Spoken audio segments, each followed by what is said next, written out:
Ladies and gentlemen, welcome to Pachinko Paradise. We are live in a sold-out crowd here in Tokyo, Japan. I am Jason East, alongside my broadcast colleague for this evening, Mr. Matsu. How are you doing tonight, sir? I am doing fantastically well. My heart is beating.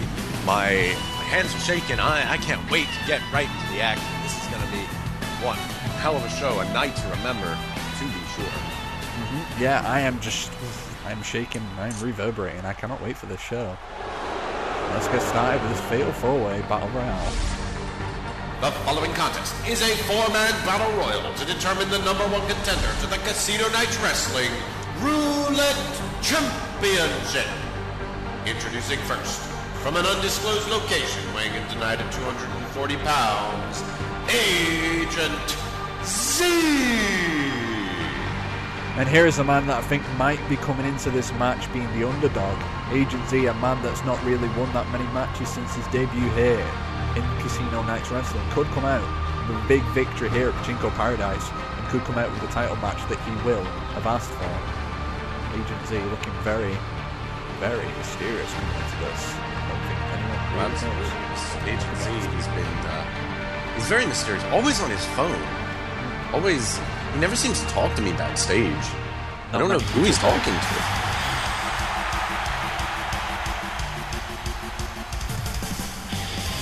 Introducing second, from Buenos Aires, Argentina, weighing in tonight at 216 pounds, rambunctious Walter Zenon. And here's Walter Zenon, someone that I think will fit in well here over in Japan. I mean, Walter Zenon's a big fan of the Japanese culture, the anime, the games, the manga, everything. Walter Zenon, I think he's very happy to come over here in Japan. I think he's going to be very happy if he wins this match here tonight and gets another shot at Gavin. Oh yeah, I mean, I've been talking to Walter backstage. He's just ecstatic to be here in Japan. He loves the place, he loves the culture. Great place. Yeah, just a great standard guy. Would love to see him win here tonight. I don't tend to take favourites, but if anyone's worth to win, it's probably Walter Zenon here. Or this man.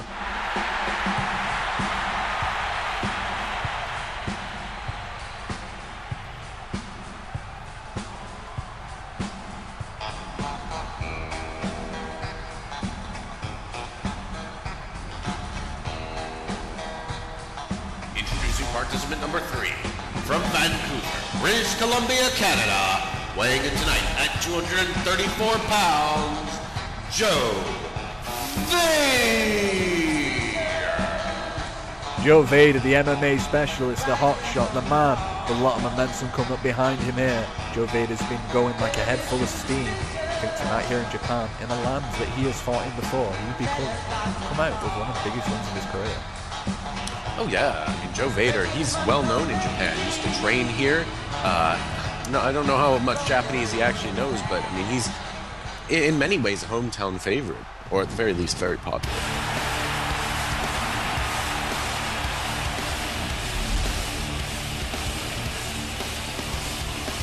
And finally, from San Francisco, California, weighing in tonight at 240 pounds, Kamara Moore. And of course, this is the last man in this Fatal 4-Way over-the-top Battle Royale to determine the number one contender for the Roulette Championship. Kamara Moore, the Dragon, comes from the independent scenes, does Mr. Moore. Has a lot of experience under that belt of his. Will be able to win a championship bout. This would be the first step on a long road to becoming Roulette Champion. Absolutely. This guy has been nothing but impressive ever since his debut here in Casino Nights Wrestling. All 4 men have really impressed in their own ways. Joe Vader, of course, winning the television championship in his first ever match in Casino Nights Wrestling. Kamara Moore, of course, taking him to the limit and then taking the monster Malverbone to the limit. Some Agent Z, of course, very mysterious, an enigma that always seems to wind up in tag team matches. I'm not sure how he keeps doing that. And of course, Walter Zenon defeated Derek Bryson in a very, very short amount of time at Neon Nights. Really, this ring is just full of talent. You're absolutely correct, and let's get this started. This ring is full of talent, but it will not stay full of talent for very long. Of course, the objective of this match is to throw your opponent over the top rope and both feet touch the floor to eliminate them. Of course, you know, you can skin the cat, as it were. You can have one foot touch the floor, but once both of them hit that mat, once you're gone, you are gone. Mm-hmm. So I'm not too sure who this favours, really. Of course, in the early goings, I'd like to say this favours Kamaru more, given his athleticism. He's probably got a lot of experience in his battle royals, but of course Joe Vader he probably has quite a lot of experience. They do a lot of battle royals on the independent scene. I once read about one. They tried to break the world's largest battle royal record. Oh, there we go. There's Kamaru Moore already gone. Joe Vader. I was saying earlier on, he came out here, he had a lot of momentum. There goes Kamaru. Oh, and I was about to say, there goes Walter Xenon, but managed to skin the cat, as you say, hang on to the apron. Poor Kamaru Moore. Yeah, I guess maybe the jet lag got to him or something. Kamaru Moore, usually very impressive, but I mean, Joe Vader, he has the hometown hero kind of feeling around him. And I really think the crowd is really behind him, so maybe he's feeding off that energy. Yep, Joe Vader, absolutely. You can just see the fire in his eyes here tonight. I think he would really, really love just to capture that Roulette Championship. Very prestigious championship. And of course, the stipulation Roulette Championship at any time. You can cash that in and get any match of your choice. So I think that could lead to a world title situation for someone like Joe Vader. It could. Or perhaps, Joe Vader. I mean, I don't think he's made many enemies so far in his time in CNW, and I don't think any of these men really have made many enemies. Agent Z might rub a few people the wrong way, with the amount of information he seems to hold about everyone, but, okay, Walter Xenon has seemed to have made an enemy in Derek Bryson. Right. But perhaps he could want this Roulette Championship and, to cash it in on Derek Bryson. Get a rematch, get another match, just dominate him like he did at Neon Knights. Speaking of Derek Bryson, later on here tonight in a Tokyo street fight, Derek Bryson is going to be taking on the hometown hero, Shin Suzuki. And my God, am I looking forward to that match. Oh, that's going to be incredible. I mean, there's just so much history between the two men, going from our very first episode where Shin Suzuki really took Bryson to the limit, and I don't think Bryson expected that. And, ever since then, he's just in the back of his mind, just always wanting to just take Suzuki out, and they're going to finally get their chance to just go at it in a Tokyo street fight. Yep, Tokyo street fight means there are no rules. Well, those are the rules of the match, really. There are no rules. There'll be weapons scattered around, there'll be objects, there's things that all of the competitors can use. I think Derek Bryson, being the deathmatch expert in Japan as well, somewhere that he's wrestled a very extensive amount of time. Derek Bryson. Absolutely, both men in that match are, as you said, very, very extensively trained in Japan. Shin Suzuki, dojo boy, Derek Bryson, deathmatch wrestler. Speaking of people in Japan, again, Joe Vader, pancration style, his MMA style that he's managed to adapt to wrestling to become probably one of our hottest young stars in this company. Collar and elbow tie up now between Walter Xeno and Agent Z. Agent Z got the advantage. As I was saying earlier on, I think if anyone's got the biggest amount to gain really in this match, it's probably the Agent Z. He's not really been shown that much success since coming into Casino Nights Wrestling. And a match like this would be a grand opportunity for him to prove himself. Absolutely. I mean, all the info he has doesn't necessarily equate to success in the ring yet, but again, I mean, he doesn't speak much, but when he does. Yeah, just another big pop German there from Joe Vader, just like saying pop, he just pops to the hips, just throws him straight backwards. It takes a lot of effort to do that in a quick amount of time. Just lands someone right in the head and neck. It really, really hurts. Wow, this has just really gone down to the three of them. Kamaru Moore was eliminated earlier on, but these three men just keep going back and forth. Here we go now, Walter Xenon in the corner. Agent Z's got him, he's got to try and get him over those top ropes. Oof. Yeah, I mean, this match has been really back and forth. It's unfortunate Kamaru Moore was eliminated so early, but I mean, all three men have just been fighting it out. Oh, there we go. Both of these guys concentrating on Walter Xenon. I think that's what you got to do in a match like this. Form those temporary alliances. Here we go now. Walter Xenon's literally on the ropes. And... oh, there he goes! Agent Z drop kick to Walter Xenon. Poor Walter, there he goes. Wow. I mean, that's really the power of the double team there. Walter, I mean, one of the strongest men in CNW, deceptively so. Yep. He can hoist almost anyone up on his shoulders to deliver that Kaniku Buster, but I guess today just the double team just proved too much. Here we go now, they're down to Agent Z and Joe Vader, the Pancration style versus the mysterious enigma, Agent Z.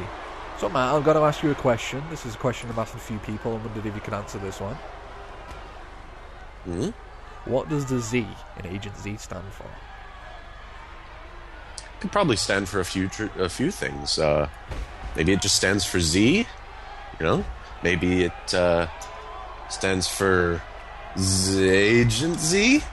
Z. Yeah, Agent Z. Maybe it stands for wrestling, steak. I have no idea. Xylophone. No, wait, that's an X. That's an X. You ruined your own jokes now. Congratulations. Here we go now. Middle of the ring. Agent Z and Joe Vader. Agent Xylophone. I think right now that's probably the worst place you can be, is in the middle of the ring. You're far enough away from the ropes that you can't be eliminated, but you also can't eliminate the other person. Right, Ooh, of course. There we go. Oof. Joe Vader just clinging on there. He's clinging onto the bottom rope for dear life. Agent Z is just trying to push him out from underneath. Using the heel of his boot, trying to crush him underneath it. Joe Vader, he's got to use all of his strength now. This could be it. Oh, there we go. Joe Vader rolls back in.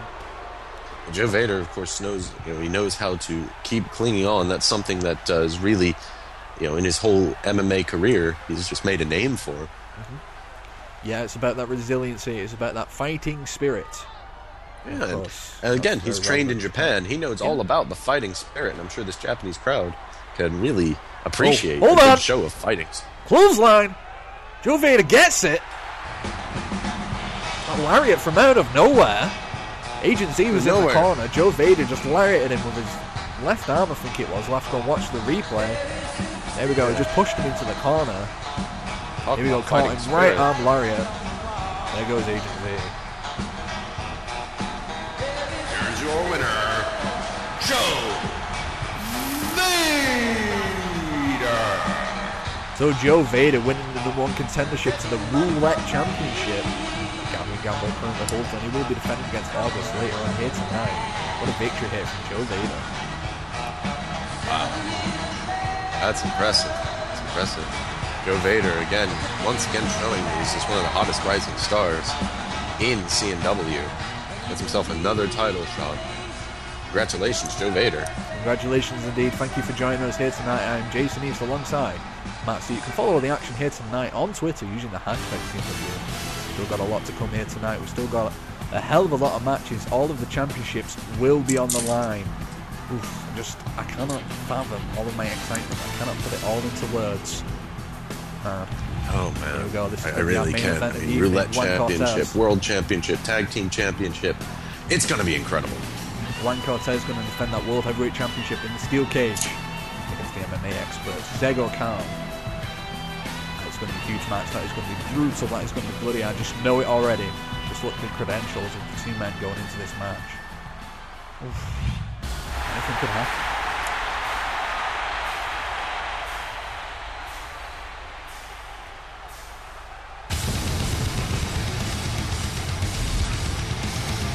The following contest is scheduled for one fall. Introducing first, from Portland, Oregon, weighing in tonight at 240 pounds, Wayne K. Speaking of men who are mixed martial arts experts, Wayne K. Hayes, the all-percenter, is going to be taking on the man known as Kotodel. He's got a very personal grudge against Kotodel here tonight. Finally gets a chance to take on the man. Wayne, of course, very mad at Kotodel. Wayne K. Hayes debuted in CNW to get some money for his charity Home for...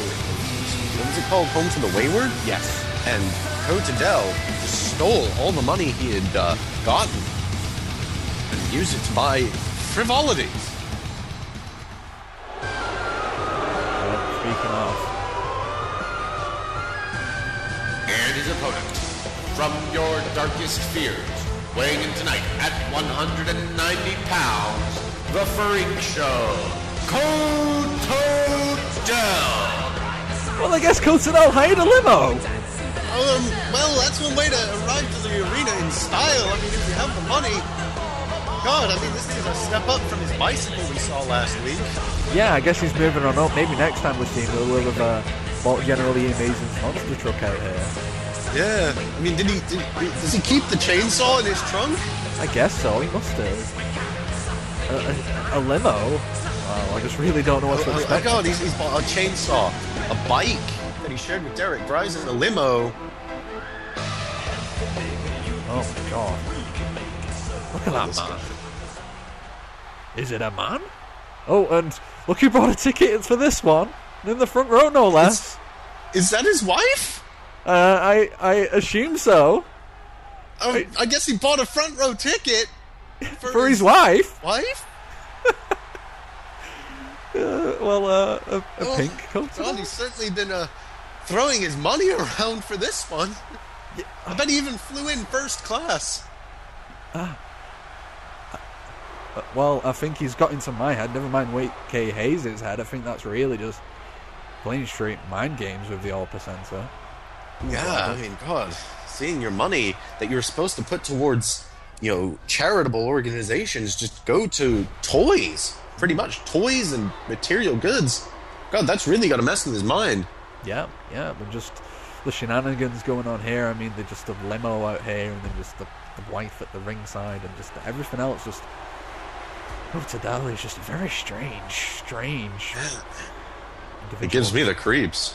I'll tell you that. Yeah, I think it gives even our Japanese fans here the creeps. They're not too fond of CNW's resident jester. Yeah. I don't think this is something that needs translating. It's just the pure creepiness of Kotodel. Of course, I've been informed to not call him by his first name. Ooh. A nice kick there from Winky Hayes. Winky Hayes, of course. Rumored first name. Winky Hayes, of course, got the mixed martial arts background. He's got the strength advantage here, this collar and elbow tie up. There you go. Nice headlock there.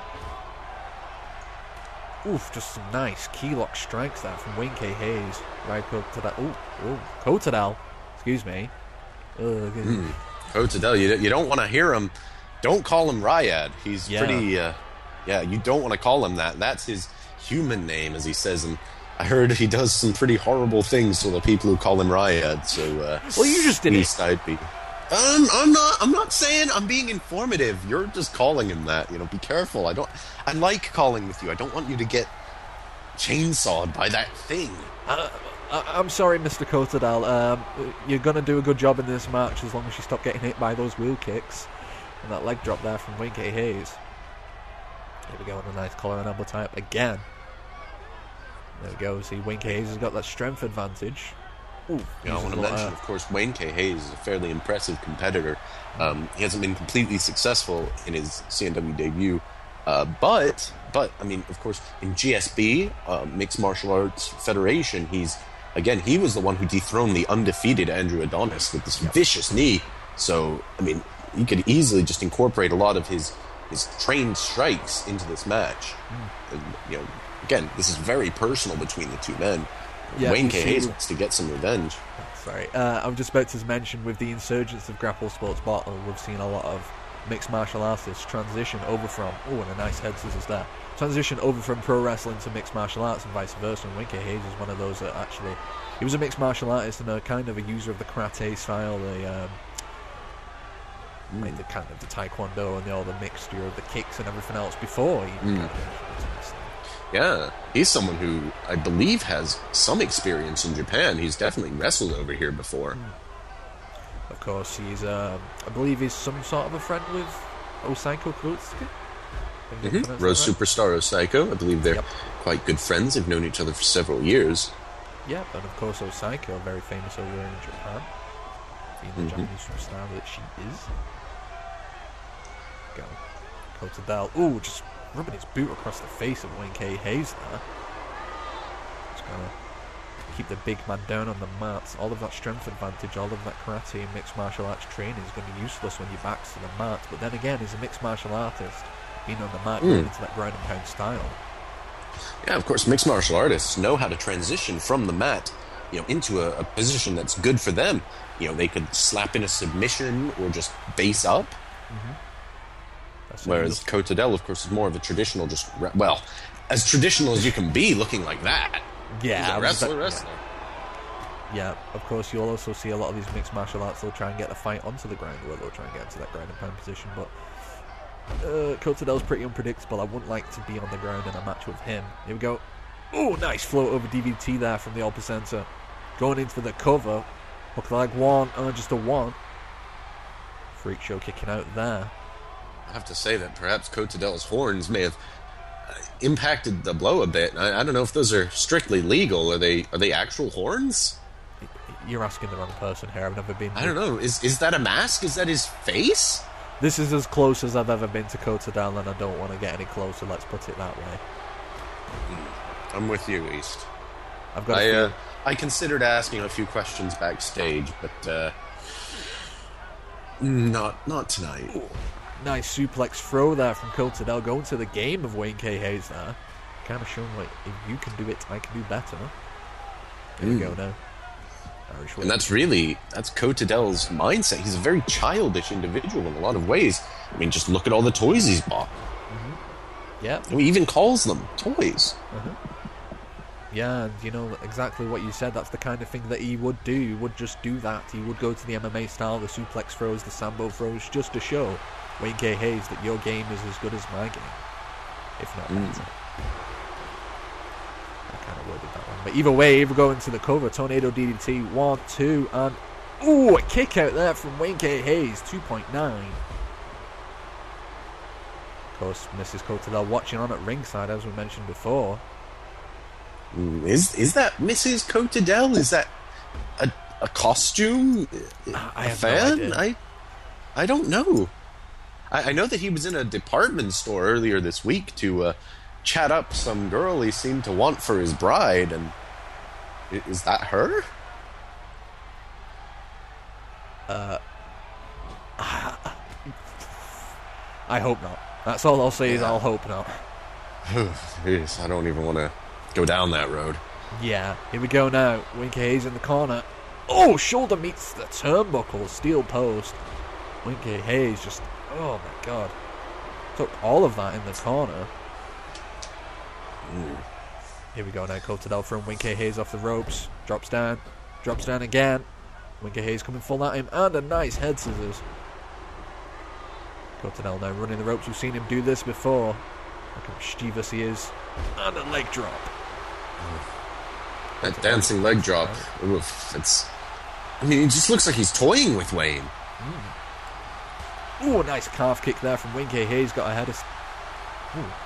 let's say he got a head of steel behind him. I think he got a head full of steel when he went to that turnbuckle earlier. Wayne K. Hayes really needs to dig down deep and fight back. I mean, you know he wants to, but he needs to just lay in with those strikes that he's so well known for. And he's clutching his again, ribs. the enemy style. Sorry, I just noticed he's clutching his ribs there. There might be a bit of something underlying. Oh, jeez. I think maybe the horns could have gotten him in a pretty bad place. Oh, huge drop kick into the corner. Here we go now. Kotodel has Wayne K. Hayes on the top rope. Oh, this isn't going to end well. Oh, Super Hurricane Rana. Wayne K. Hayes, middle of the ring. Kotodel, 1, 2, and 3. No, just a 2. Again, Wayne K. Hayes showing resiliency. Again, that's the resilience of the guy. He trains, God, I don't know, he trains with Osaka, he trains with people from all around the world. As I said, I mean, he's not completely new to this business. He's trained and trained and trained. Nice complete shot there from Wayne K. Hayes, but Kotodel pushes him off him, and a poison mist! Here we go, he rolls him up. Referee, where's the referee? Referee, here we go. 1, 2, 3. Kotodel with a poison mist, and then rolling up Wayne K. Hayes. Where the hell did that come from? There we go, that's where it was. 1, 2, 3. Here is your winner, Kotodel. Well, I know I've used this victory quite often lately. I mean, Wayne K. Hayes really had that victory stolen from him. Jeez, I can't even... I'm speechless. That's just... We've never seen that from him. Oh, that's what's so scary about this guy. He's unpredictable.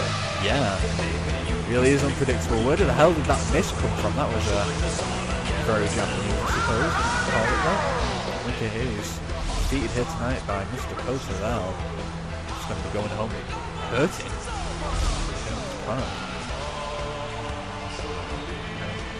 Still a lot to come here tonight, folks. We've still got that World Heavyweight Championship match, still got Tag Team Championship match, Women's Championship match,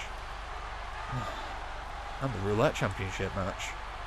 The night's only just begun. Yeah. I'm going to keep going strong with this match. As far as Runji's go, this is probably up there as well.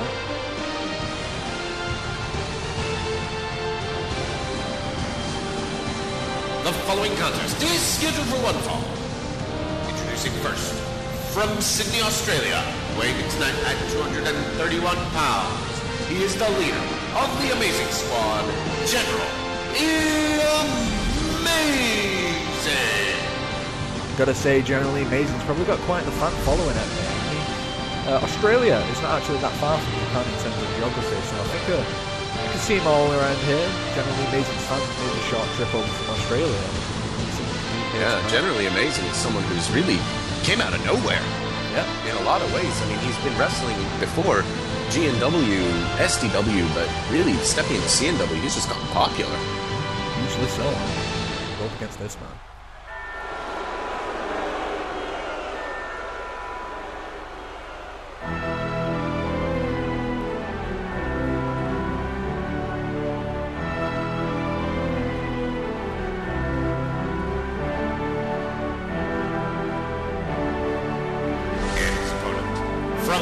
Massachusetts, weighing in tonight at 210 pounds, the envoy of chaos, Jeremy Dupo. Jeremy Dupo, this man, I mean, we said it in his debut match last week. This man, he just gives us all chills. I think he'll be, even over here in Japan, I'm losing my words, even over here in Japan. This guy just... Oh my god, every time I see him, I just have to stop. I talk about people creepy, we saw Kotodel, this guy, it's disturbing. Just the slow walk to the ring, you just feel this chill, just going through arena, it's like someone turned the air conditioner on full blast or something. Everyone just kind of draws into themselves when they see him and his missing teeth and his theme song and just this guy, Jeremy Dupo. You want to talk about history between the two men. Of course, Jeremy Dupo harassing Generally Amazing's partner, friend, Ace. I mean, Generally Amazing has been waiting to get his hands on this guy, but I don't know if he wants it as much as he wants it. Either way, we're going to start this match off. Jeremy Dupo, of course, in the black tights. Generally Amazing in yellow and blue tights.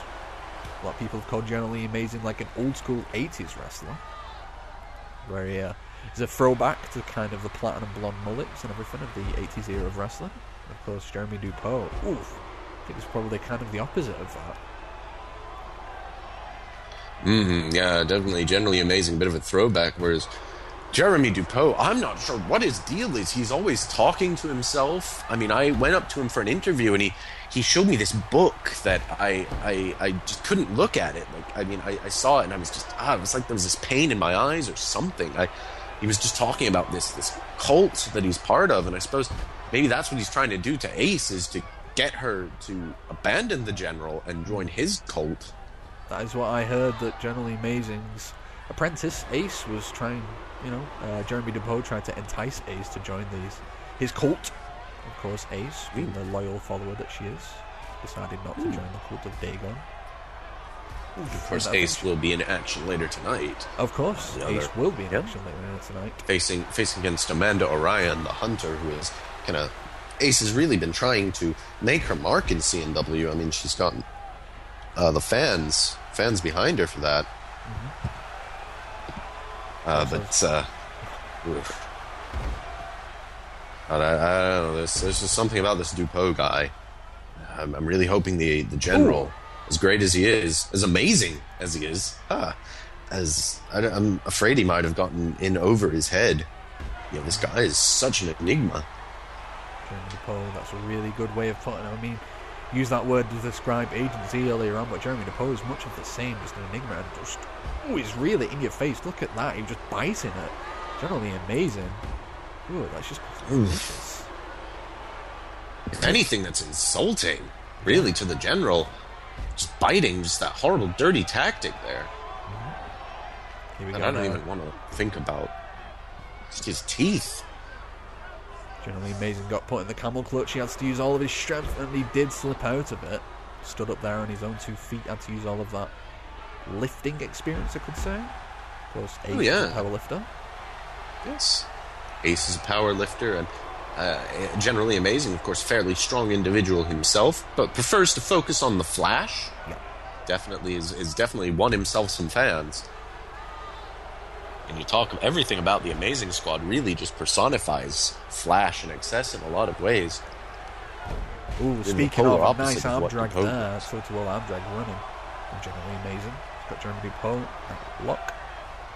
Runs him off the ropes. And the nice Hurricane Rana. Yeah, amazing. As I was saying, really, just before he's always been about posing, about the cameras, about just teaching the world to join the Amazing Squad. Doesn't seem he has many takers. As popular as he is, perhaps he gets lots of fan mail. Or maybe he's just very particular with the people he recruits. But, ever since his career started in this place, he's really always been around that. But it wasn't until... Ooh. A big back suplex there. Sorry to interrupt you. Ooh, just generally amazing. Just a big back suplex. But Jeremy DePaul just got right back up in his forearm. Generally amazing. Right in the face. Yeah. As I was saying, it wasn't until his debut in CNW that he really connected with the fans. Before, he was a bit arrogant, I'd say. Yeah. A bit rude, even. Discharged from the army because it just wasn't for him. So he started his own army, the Amazing Squad. And really, it wasn't until CNW that the fans just latched on to the general and really just, got in touch with him. They liked his flashy moves and his just incredible style. But they even like his amazing mobile, which I've heard is now back in working order. Apparently so. And speaking of flash and style, nice moonsault there. Generally amazing. Really working over Jeremy DePaul. A lot of this match has been amazing so far in more ways than one. I was about to say. Ooh, and a nice terrible reverse DDT.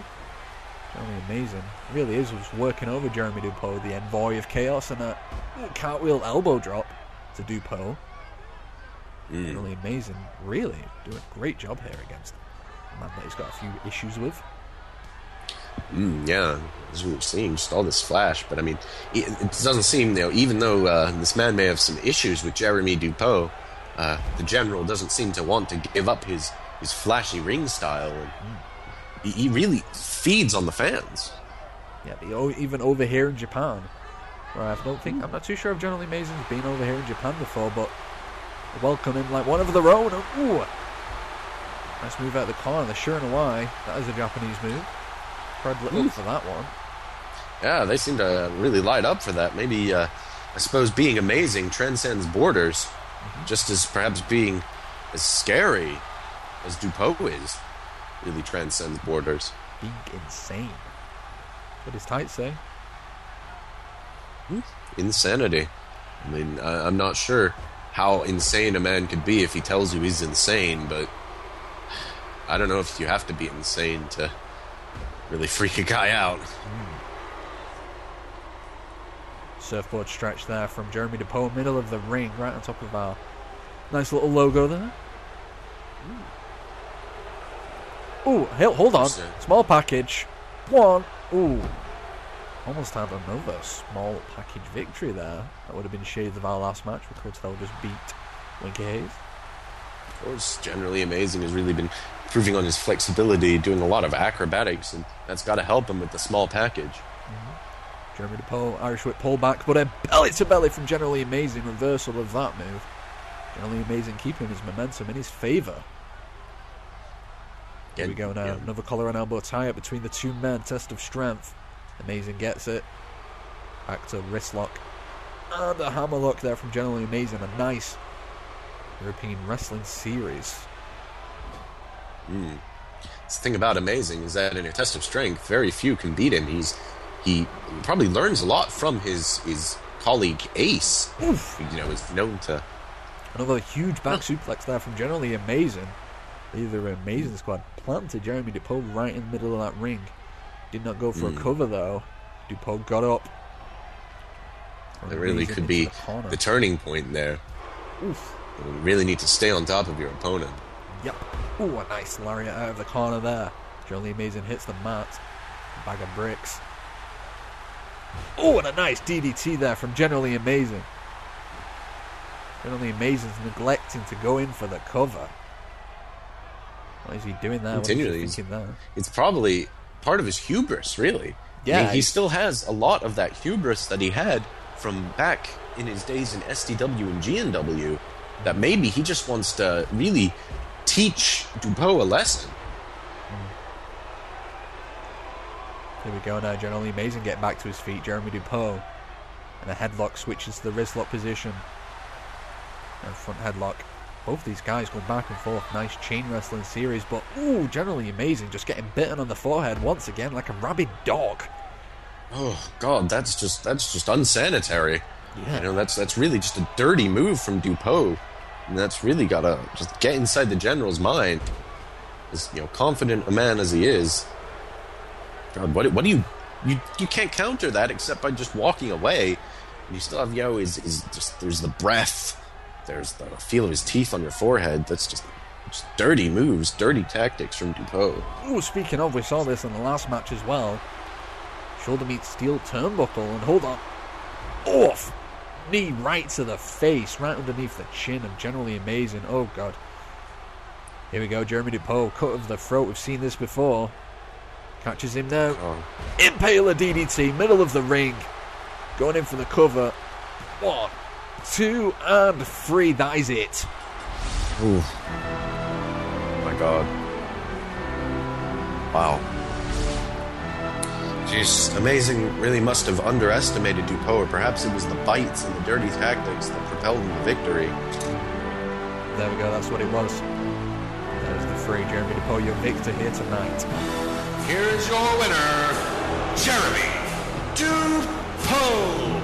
Perhaps it was that, Matt. Perhaps it was the feral biting. Perhaps it was the dirty tactics of that. Or perhaps it was the shoulder meet, the steel turnbuckle, any of those things. Perhaps even the mind games from Jeremy Dupont being the deciding factors of this match. But either way, Jeremy Dupont, the Envoy playoffs, walking out here with his first singles victory live on pay-per-view Japan.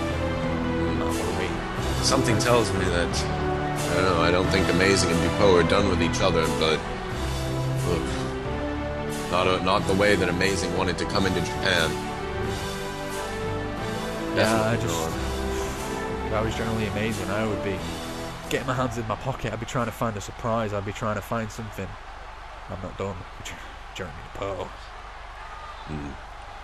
I don't know. I mean, you face a guy, he bites you, he throws you with a steel post.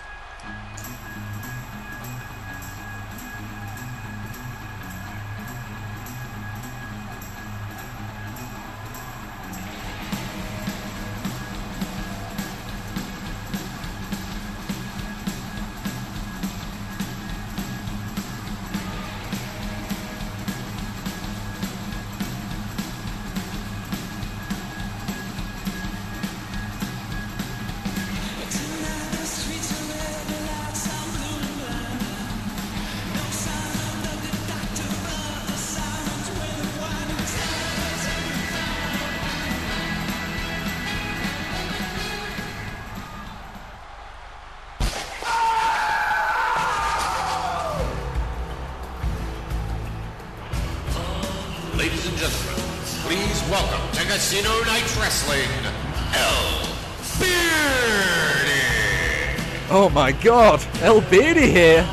Former, how many world championships has this guy held? God, many. He was 2011 Wrestler of the Year. He was, oh my God, this guy just championship after championship. Aces champion. Oh God, competed for the Pro Res Championship. This guy, former tag team champion.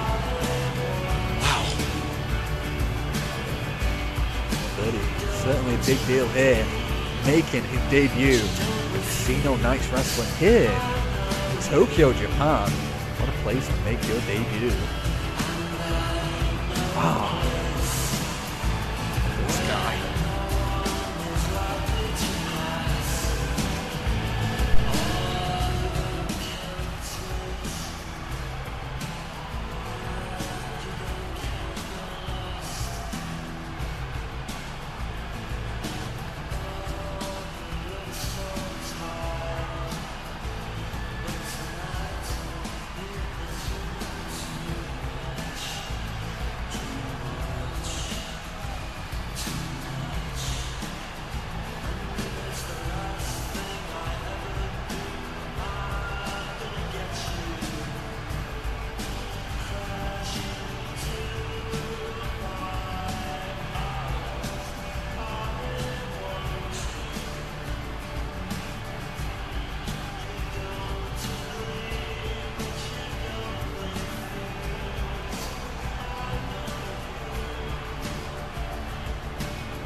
Wow, strong words there from El Beatty. Not sure I can repeat all of those, but El Beatty making a promise that he's going for the World Heavyweight Championship. He's going for the top and he's going to destroy anyone that is in his way. Absolutely. Just like I said, he'd eat them alive. That sounds pretty vicious. This guy, huge signing to CNW. Just absolutely gigantic signing. El Beatty, former world champion, said he's heading straight for the top here, and I'd hate to be the one that stood him as well. The following contest, scheduled for one fall, is in the women's division. Introducing first, from Las Vegas, Nevada, she is a member of the Amazing Squad, Ace! And here we go. Ace is probably going to be coming out here with a bit of anger in her eyes, a bit of determination after seeing the match there. What generally amazing was it? Generally amazing. Putting the Amazing Squad at 0-1, perhaps. Ace can say it's a 1-1 at least. Yeah, I mean, Ace really wants to prove herself, really. She wants to get back at and bring some glory to the Amazing Squad. This would be a perfect way to do so against Amanda O'Ryan, who's just been targeting her.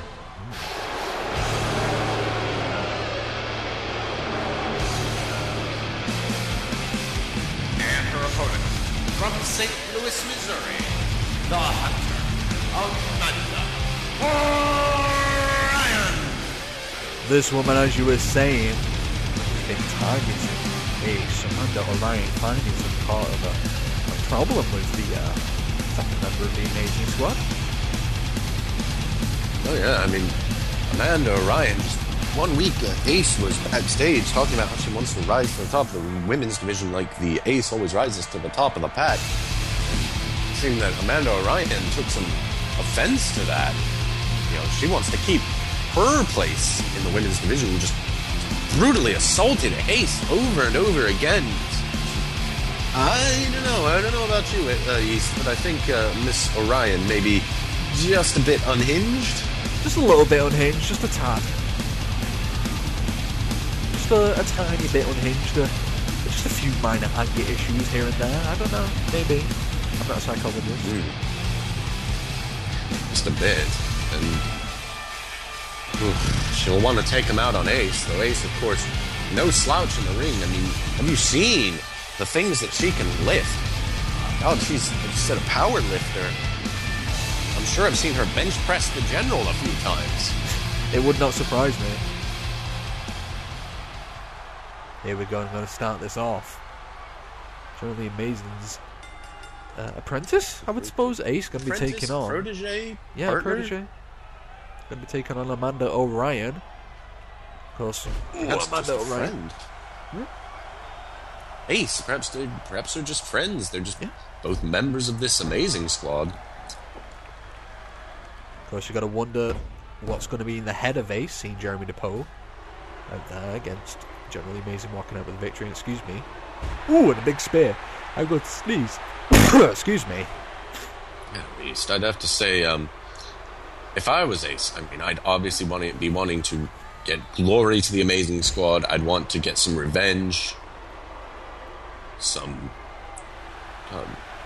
Really, she's just fire. My head would pretty much be full of fire, especially against a woman who's attacked me time and time again, and just generally amazing being attacked himself, being defeated with those dirty tactics. He's definitely got to make Ace really rile her up. Wait, what? Oh, thank you. Sorry, some guy just behind me just said he'd brush you. Well, that's nice of him. Yeah. So anyway, Ace in the match now. Of course, she's got the strength advantage up here against Amanda Orion. Oh, nice jawbreaker there. These Japanese fans, they're very polite. I spoke to a few of them. They didn't speak back. Apparently, I don't speak Japanese. No, I don't believe I do either. I've been equipped with an official CNW translator hired by the great Gamblini. I'm not sure if he'll stick around full time.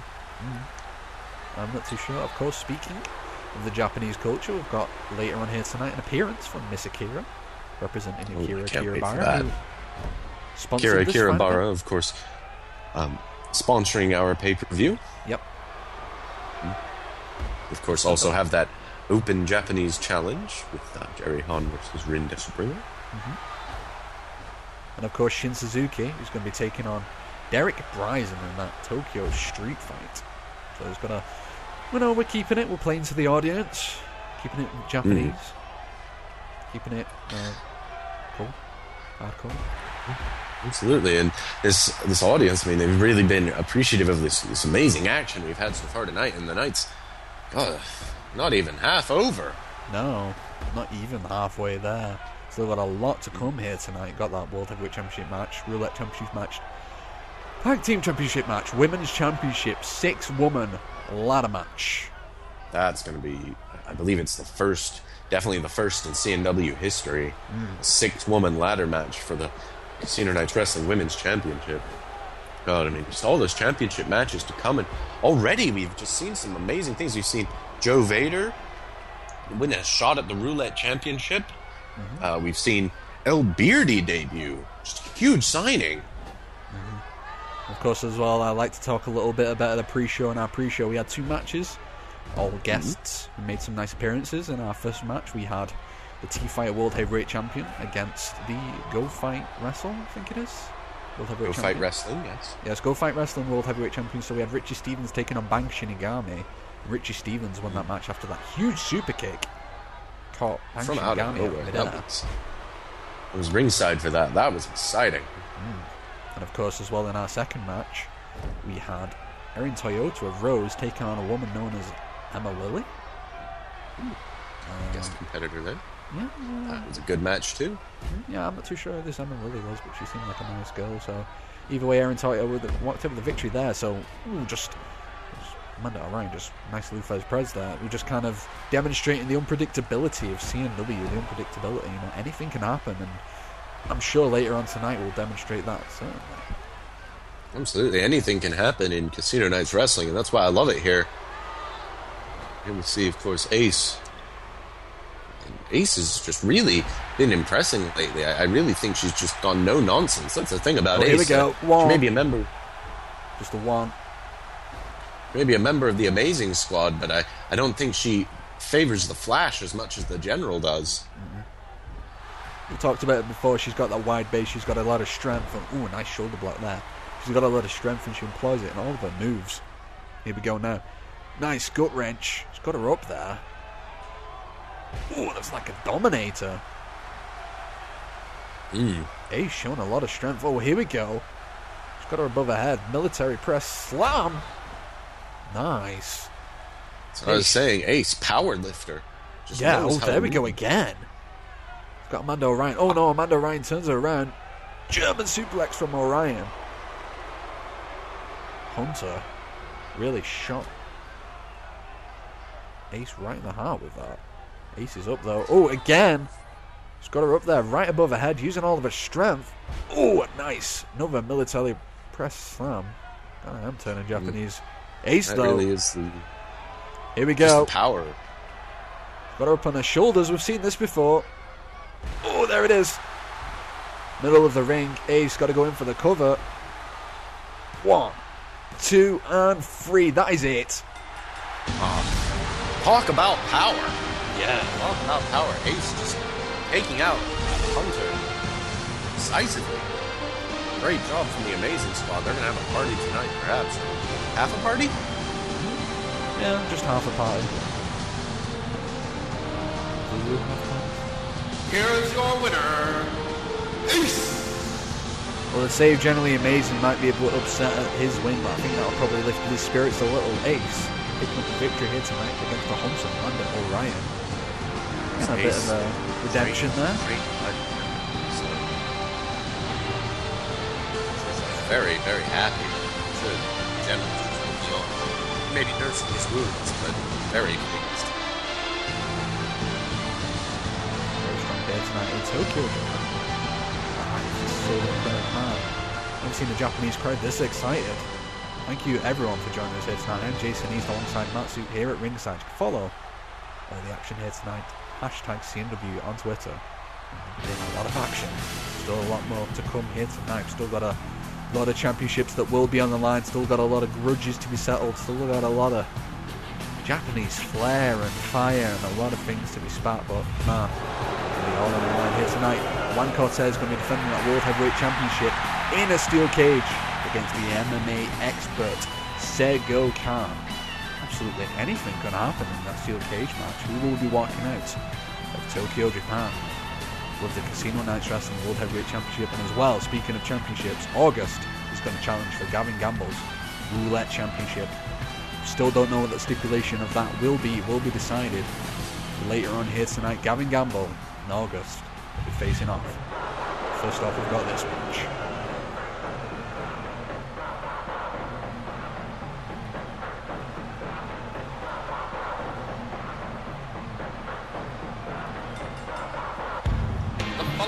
Is scheduled for one fall. Introducing first, being accompanied in the ring by Aurora. From Canada, weighing in tonight at 257 pounds, this is Malverbo. Man, you speak about strength, we were just talking about Ace's strength. Just take a look at this, man. You'll be able to see strength incarnate walking right down that Japanese ramp. This man is a wrecking train. He's going to be going one-on-one with another train. What happens when two trains collide? Monster from Africa, Mali. The monster from Mali, Aurora's hired help. Malverbo, of course, has been helping Aurora deal with Mercer Murdoch week in and week out. At Neon Nights, Aurora and Mercer were meant to have a match. Malverbo came in and ruined that. And then it was revealed as Aurora's next hired help.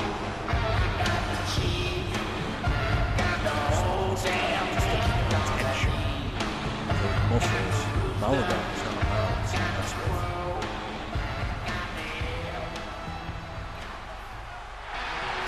Here's this man.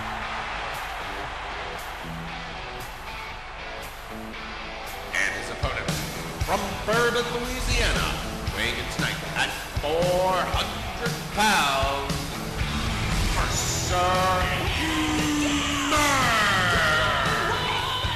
Mercer Murdoch comes from a very long line of wrestlers known as the Murdoch clan. Mercer Murdoch comes into this match with a lot of strength, a lot of momentum, a lot of ability, and a lot of natural homegrown talent.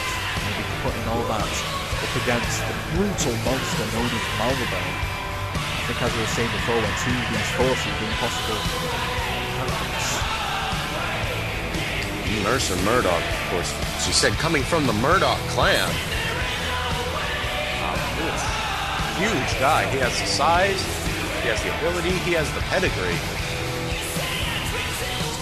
Giant of a man, a wall of muscle, and he's been itching to get his hands on Malverbo for weeks now. said it right there, has been itching to get his hand on Malverbone for weeks, and he'll finally get his chance. And hold on, the referee's here, and he just the referee's just thrown Aurora out of here. Aurora was here at ringside. Crowd.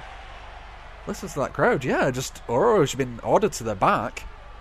Aurora's been banned from ringside, and wow, gotta say that's some great work on the side of Robin Charleston. We've seen Aurora get involved in Malverbone's matches every single week. Just look at this fight between these two big men. Yeah, we knew it was going to be on pay-per-view, so I guess the great Gambolini told Robin Charleston to just say, hey, send him to the back if he comes out there, and I guess that he did his job. There's no Aurora out here. Will Malverbone be able to cope with that? Going up against Mercer Murdoch? I mean, I think so. I mean, you look at the guy, but God, I don't know if he's ever picked on a guy his own size. And you look at Mercer Murdoch, he's gigantic. These two men are just both two of the biggest men in CNW. This is really just a clash of the titans. Yep. And this is what Malverbone's background is, though. Malverbone comes from a background of just kind of the come one, come all, just kind of the roll calls of like, come up, anyone challenge Malverbone. And Malverbone comes from a lot of that. He defeated a man known as the Human Boulder before he came into Casino Nights Wrestling. Malverbone, he had a lot of those challenges, so he's used to this kind of environment. I think Mercer Murdoch is definitely bigger than any normal man. Definitely. I mean, really, both men have really had their experience. Sorry, just a huge spear there from Malverbone, but he did not keep Mercer down for long. As I was saying, both men have huge experience in dealing with gigantic individuals. Of course, Mercer Murdoch, coming from the Murdoch clan, all of them are some big boys, You ever heard of Salem Murdoch, Clay Murdoch? Yep. Of course, Cade Murdoch and Leanne Murdoch. Yeah, Cade and Leanne. The entire Murdoch clan, with the exception of Mr. Lance, are just gigantic individuals. Oh, huge fall-away slam, but even then, Lance Murdoch is not a big guy, but he does have a lot of talent. One half of the WFL Tag Team Champions. Definitely. Lance Murdoch, he may be the runt of the litter, but the runt of the litter in the Murdoch clan is nothing to sneeze at. And trust me, I've been doing a lot of sneezing lately. Hold on.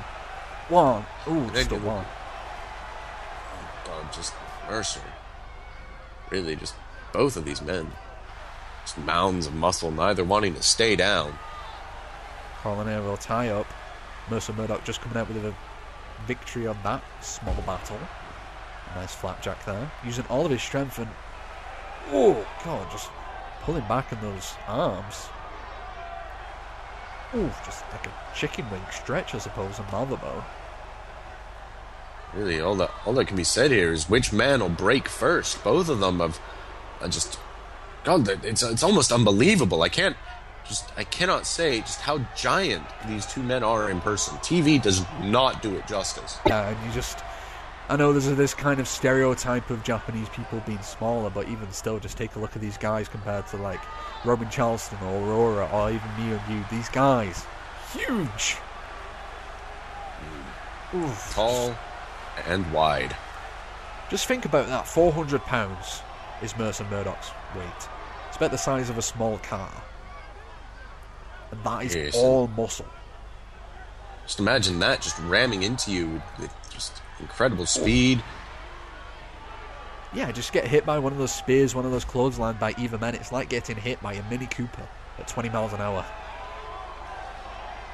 Oh, that's got to be crazy. I mean, just getting hit by a small hold on. truck, both men. Small package again from Mercer. Oh, just a one. Mercer with a small package there. I don't know if that's really... I don't know if you could actually call that small.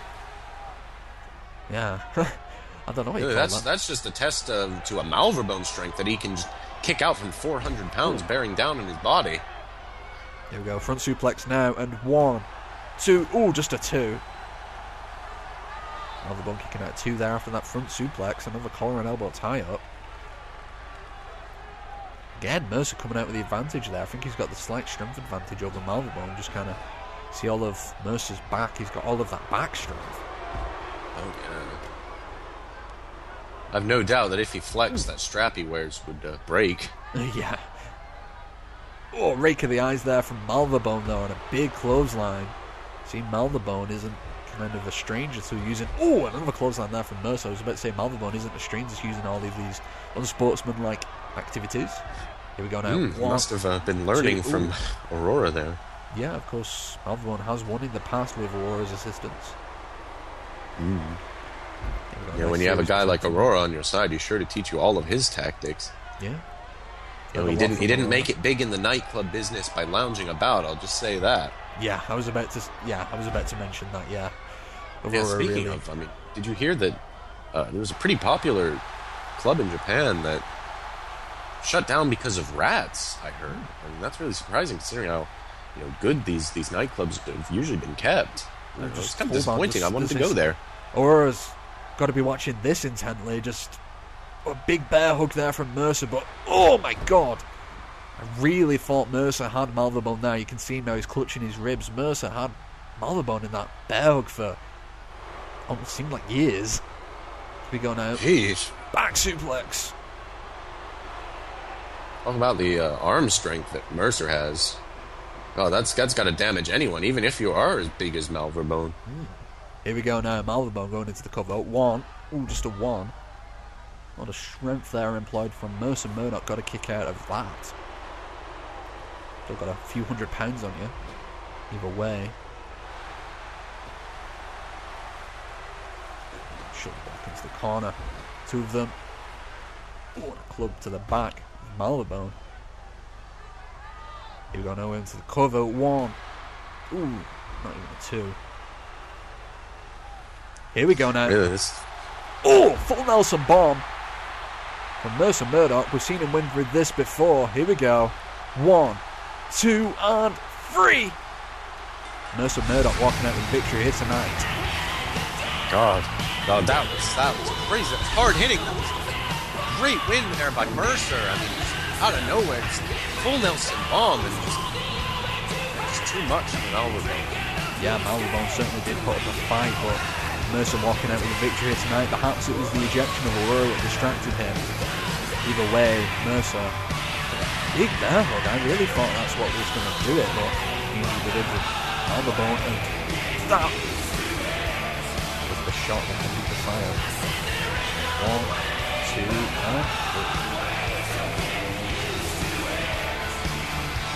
Here's your winner, Mercer. £400 of pure victory right there.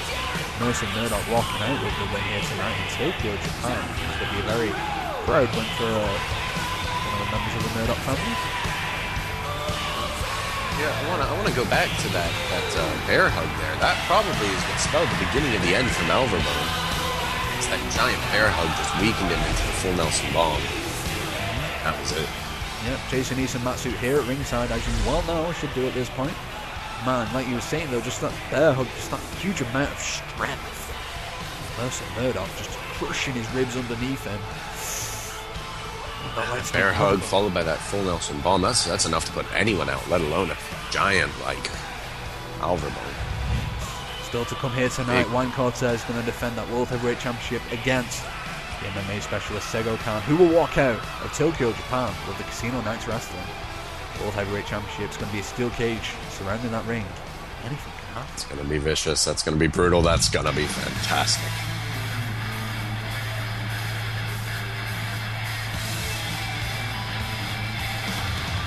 The following contest is scheduled for one fall. Introducing first, from Honolulu, Hawaii, weighing tonight at 240 pounds, Trent Kekoa. This is really a match I've been looking forward to. This is a rematch of the very first main event of the Casino Nights Wrestling shows, really. Well, the very first Casino Nights Wrestling main event was this match. Trent Kekoa versus Miles King, and Trent Kekoa walked out with a victory there. This is a rematch of this. Just ever since that match where Trent Kekoa won against Miles King has just found this kind of personal problem. It's a match from Hawaii. Trent Kekoa and Miles King have a bit of history, again, as you said, leading to the very first episode of CNW last week. Of course, they picked each other's poisons. Both men have to really be hurting. Trent got to face Miles' colleague, Super Plexington.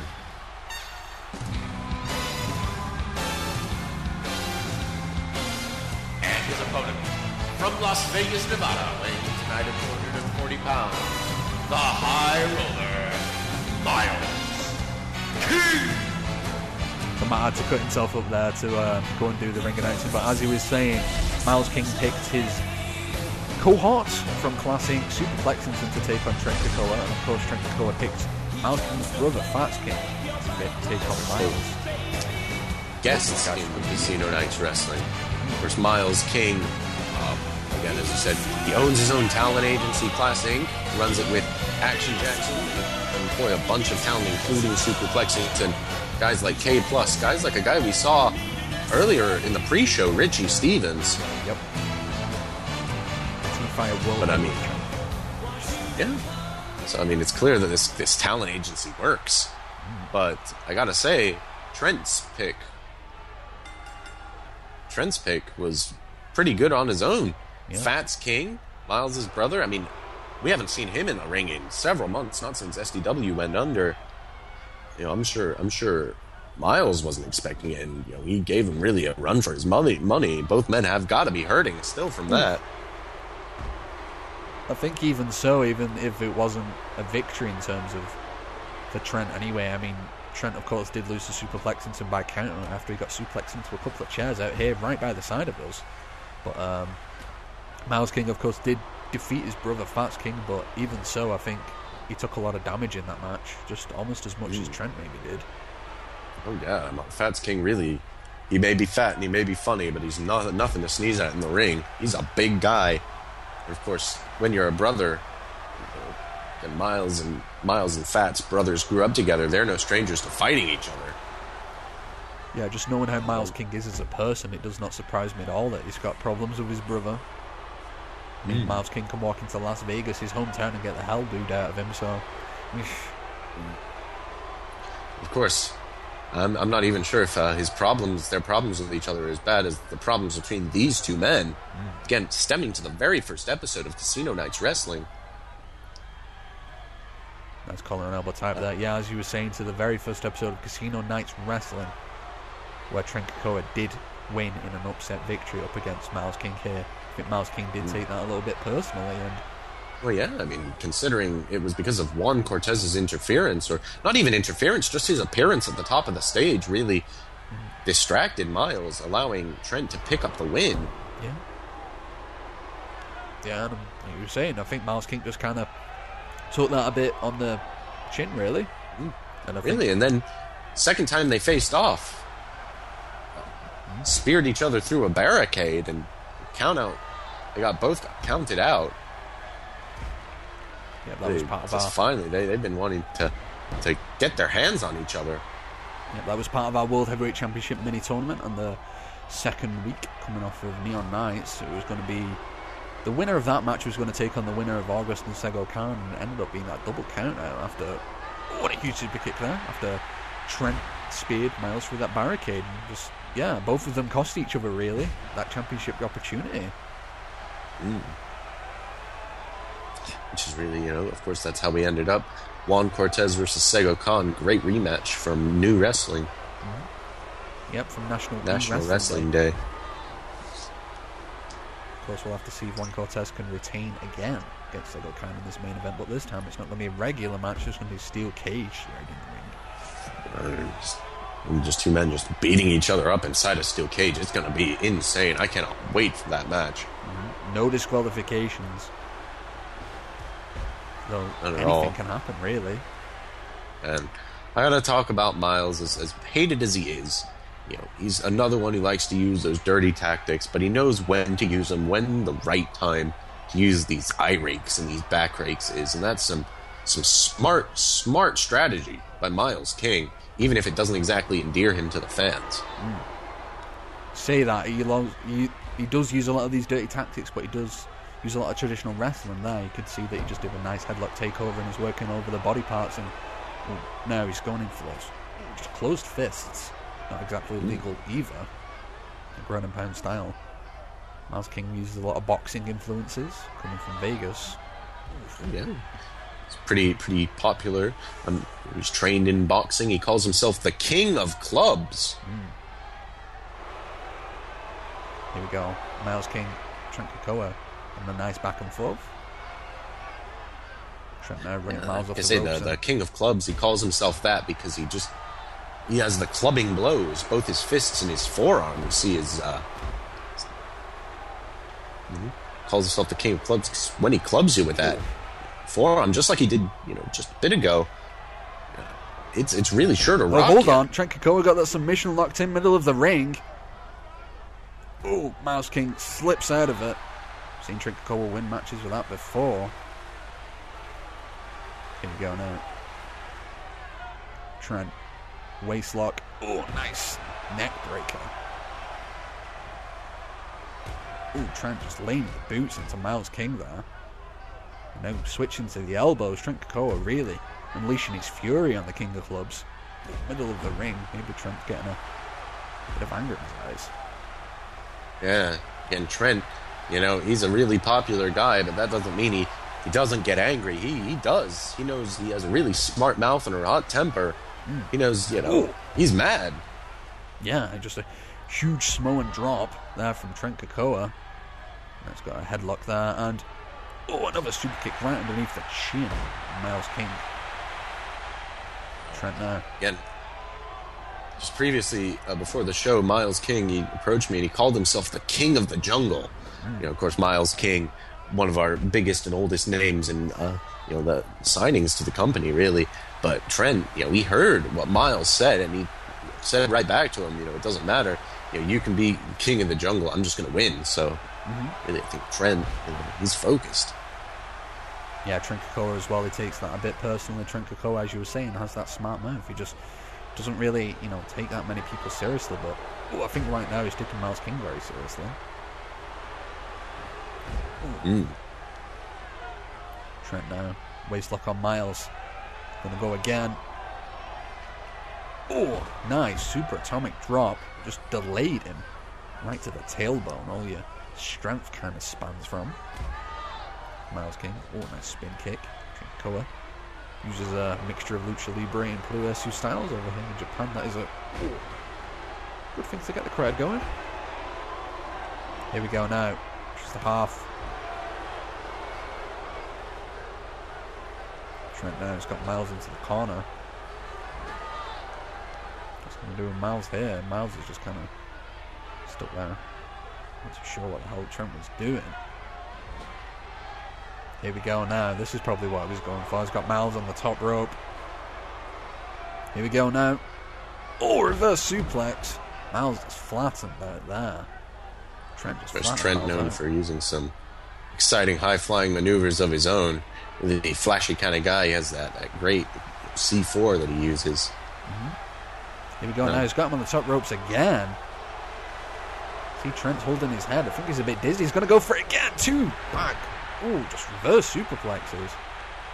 Man, just Trent Kekoa, but he's holding his head. I think he wants Miles to get up again.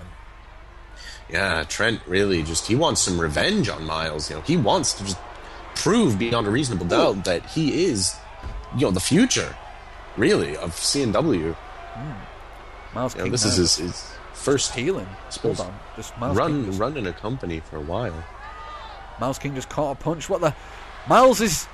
Oh! Miles King just did Trent Kekoa's C4.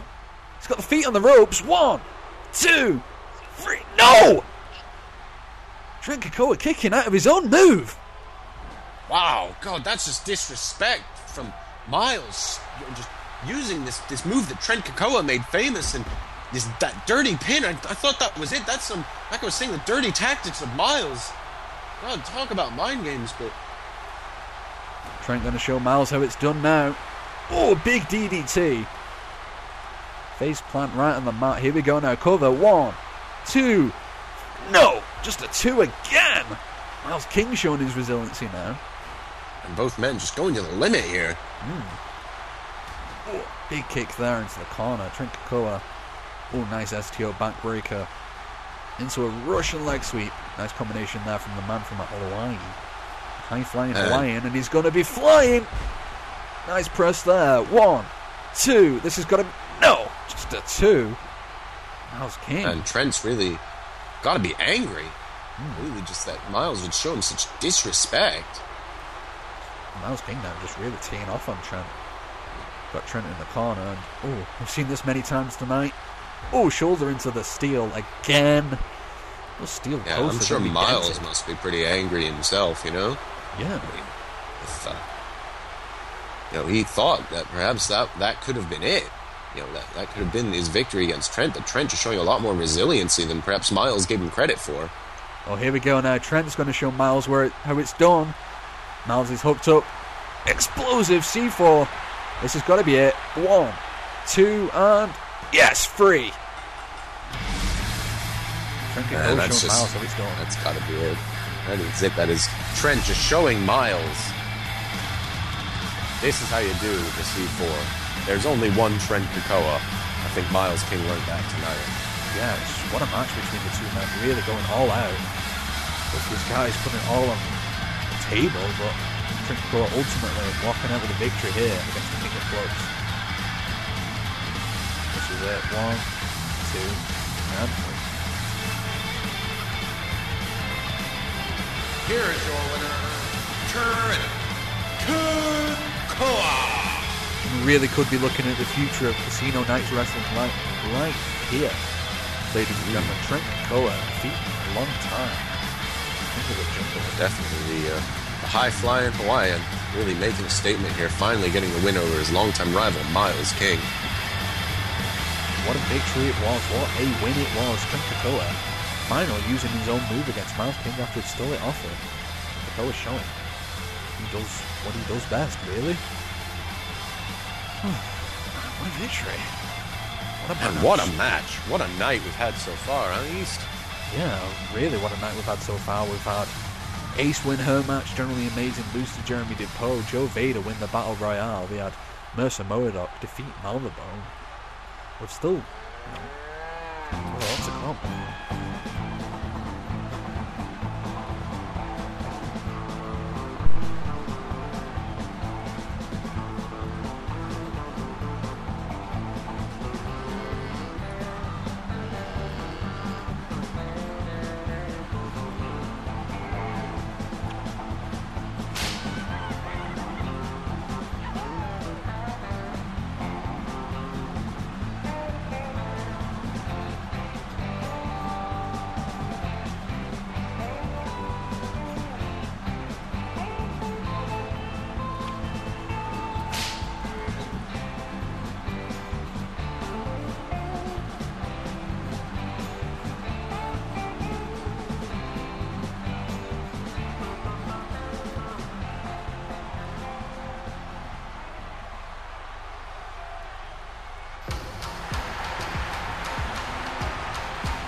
Following contest, scheduled for one fall, is in the women's division. Introducing first, from Tokyo, Japan, Rin Detsubringer. A little bit of a mixed reaction there from the crowd from Rin Detsubringer. Not exactly what I was expecting. I mean, Rin Detsubringer not really very well liked over in the Americas, but over here, she's walking into Japan. The fans behind her a little bit. Her strong, she wants to prove herself to be the strongest Japanese competitor in the world. But I don't think that's endeared her to Japan itself, funnily enough. Yeah. Normally in Japan, it's all about strength, it's all about the fighting spirit, it's all about that power. And Chikara, what power is, Rindesu Bringer embodies that power. Just look at this lady, look how many people she defeated with that spinning back fist.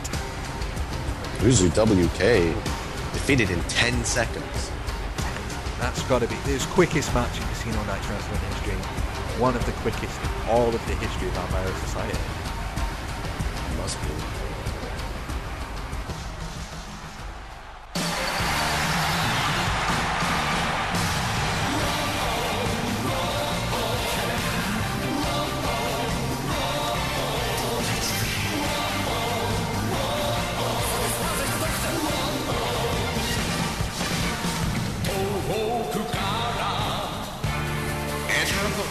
From Vancouver, British Columbia, Canada, Jerry Hahn.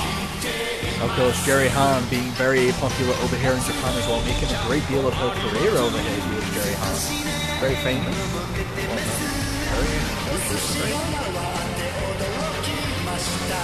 Jerry Han, of course, she's taken offense to Miss Desubringa's attitude. She wants to show that it's really not power, perhaps isn't everything.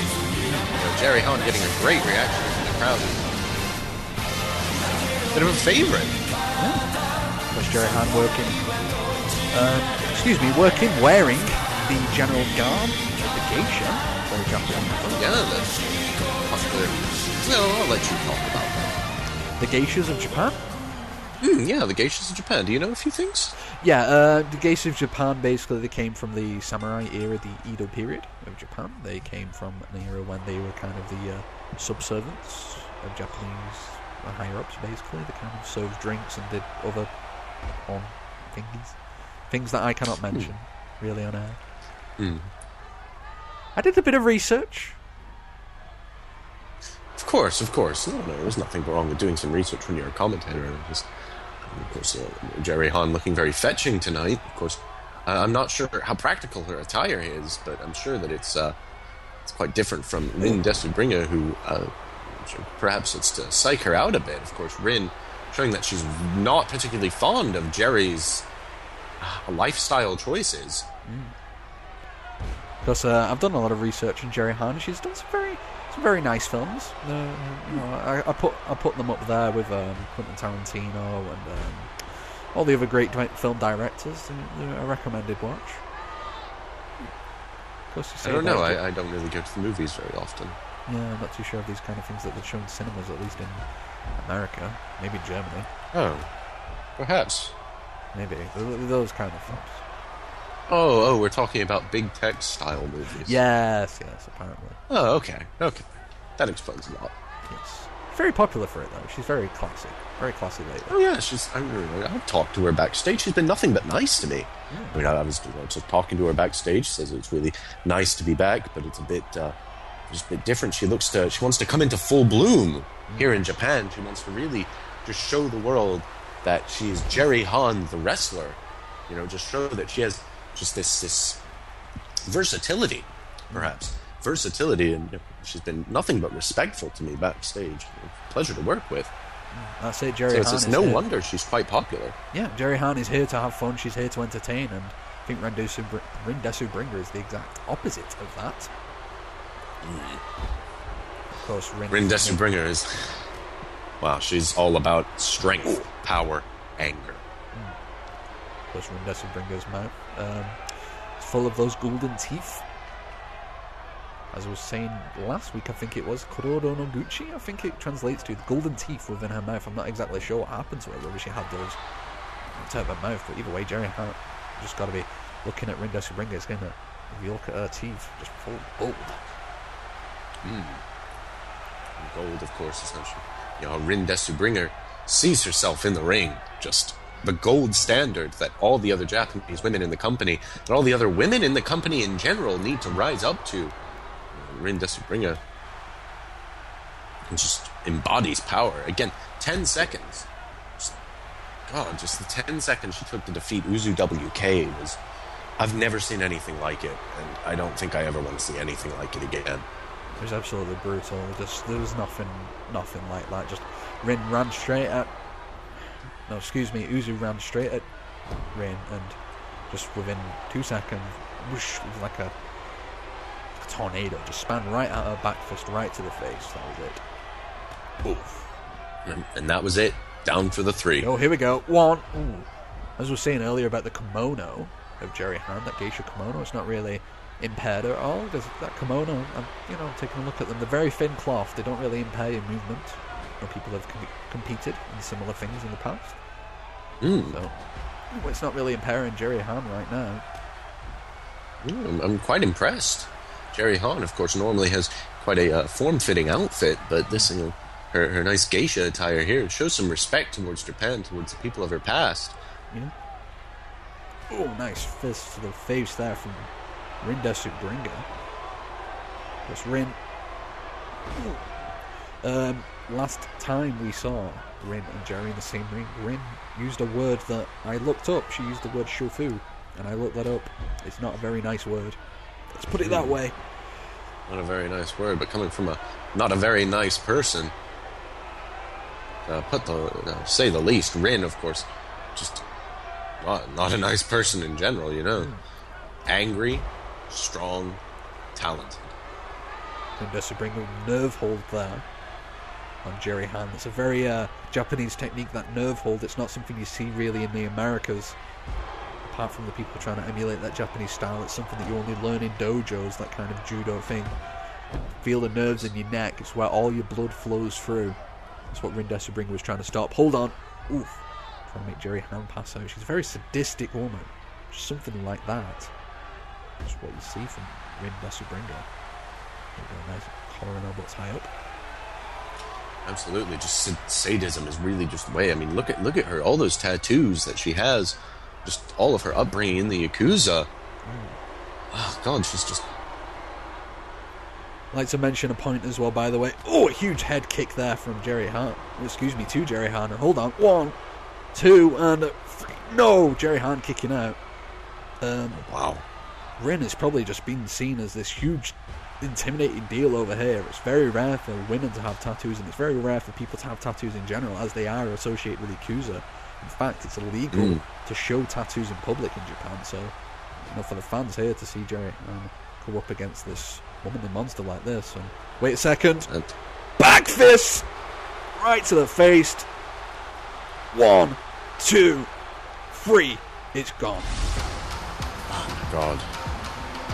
That back fist we've seen time and time again. The back fist that just put Uzu WK out of, into retirement. That just deadly back fist. Jerry Han put up a good fight, but it was not good enough. She got spanned right around into that spinning back fist from Rin Desubringa. That was the end for her.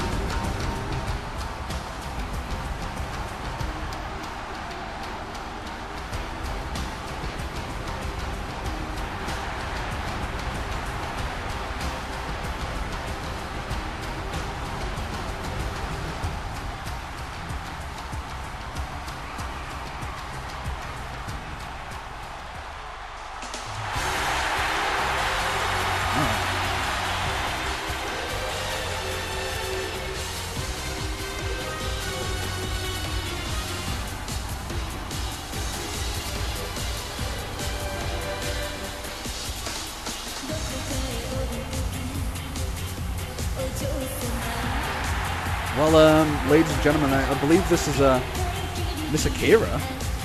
Yes, Miss Akira, Akira Bara, our sponsor. Miss Akira working her way out. I don't know what she's doing out here. Hello, Miss Akira. Yeah, come on, say hi. Yeah, there's a lot of fans out here. They're going crazy already. Miss Akira. Man, you look in the crowd. Look at all these "I love Miss Akira" signs. I'm a pretty big fan of her myself. Have you ever been to her blog? Yeah, I've gone on there. I don't really venture on there that often, but it's a good place. Very sweet lady. Yeah, I'm a big fan. She does a lot of good music. She does a lot of I just don't know how wise it is for her to be approaching Rin like this. She's really making a deal of this.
Wow, Miss Akira revealing herself as WFL Women's Champion. Oi, Shinigami.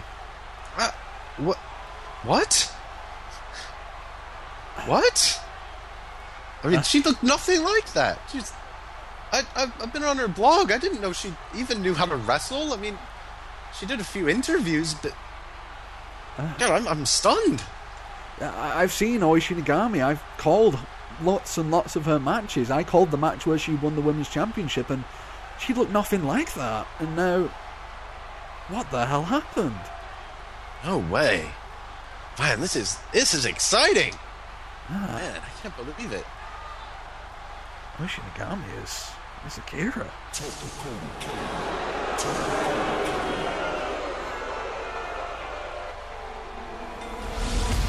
The following contest, scheduled for one fall, is a Tokyo Street Fight. First, from the Rolling Rock of Justice in St. Michael, Minnesota, weighing in tonight at 180 pounds, the Heaven Stabber, Derek Bryce. We have to keep rolling on here tonight, folks. From pay-per-views, no breaks here for us. Tokyo Street Fight, Derek Bryce going to be taking on the hometown hero Shin Suzuki. Man, it's not like to be Shin Suzuki here tonight. God, this is something. I mean, God, look at that facial hair. I mean, I don't think he's been shaved for a while. He doesn't have any face paint on. I think, God, he just looks crazier than ever before. Yeah. Talk about people being unhinged. Shin Suzuki's just drove him off the deep end.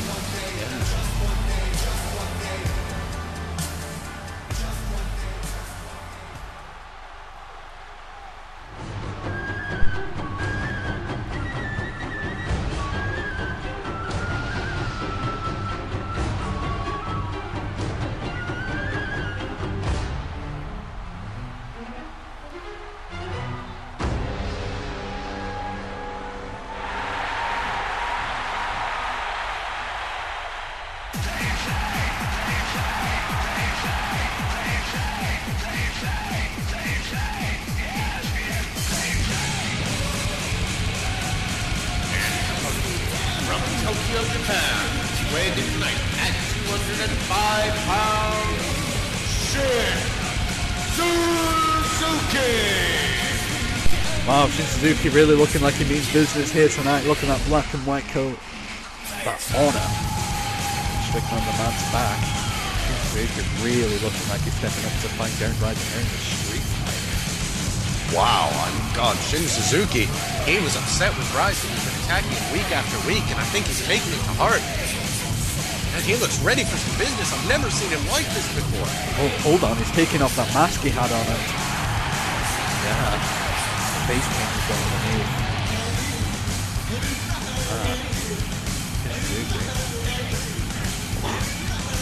Speak about unhinged, I think Shin Suzuki's got a little bit unhinged. Oh, I don't know. I think it's focus. Yeah. He is ready. He is sick of Bryson just attacking him every turn. Here we go. Let's get this started. Tokyo Street Fight rules. You know what those rules mean? There aren't any. Anything goes. Anything goes. Wow. No rules. God, just two of the... I mean, Derek Bryson, of course, very famous deathmatch wrestler, and Shin Suzuki looks ready to just, well, to take it to him. I mean, he's been attacked week after week after week. It looks like he's about to do the attacking himself. Yeah, the fighting out on the outside right in front of us straight away. Derek Bryson's probably in a bit of an advantageous position, but Shin Suzuki's already firing back some of those elbows. Nice series here on the outside. Like I say, they're fighting right in front of us. We've talked all sorts about, you know, Shin Suzuki's training in the Japanese dojos. He never seemed to show it, but God, with this new serious look, I think maybe finally he's about to show just exactly his home country what strong style is all about. Yeah, you talk about the strong style, you talk about the fighting spirit. Shin Suzuki for a while he embodied that, but I think really right now he really does. Oh, here we go now. Bryson. Oh, just threw Shin Suzuki right into the loving crowd. Oh, that's just insulting. hurt as well. That was just pure concrete out there. Oh God, man, that's gotta hurt anyone. But I don't know if Shin's gonna let it stop him. Yeah, see, Shin's right back up. He's right on top of Bryson. Both these guys going back and forth. And nice back suplex onto the thinly padded mat. I think they spent more time outside the ring than they have inside it. Both men just want to hurt each other. Bryson, of course, blames Shin for just his luck turning in CNW. Ever since that first episode and the time when he lost to Walter Xenon within a minute, he's just been blaming Shin for everything. Bryson there just posing with Shin Suzuki under his boot onto the crowd barricade.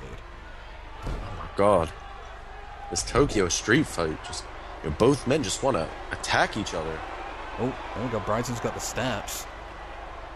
So we're talking about anything goes. Bryson got those steps and I think he's trying to...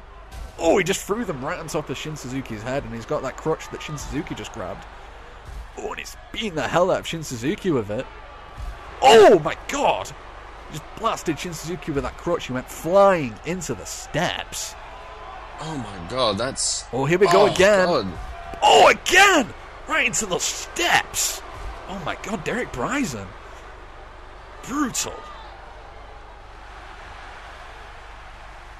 Here we go. God, just Derek Bryson just unloading all of his frustrations over this new Shin Suzuki. Shin Suzuki is right back up, though, from Derek Bryson right into the barricade. Shin is all business tonight. Never seen him look like this before. It's crazy. Shin Suzuki. It's a transformation. Yep. Shin Suzuki just grabs him from the crowd. I think it was just that glass of pop that Bryson had before, that cup of pop, whatever it was. Bryson's picked it up. Bryson.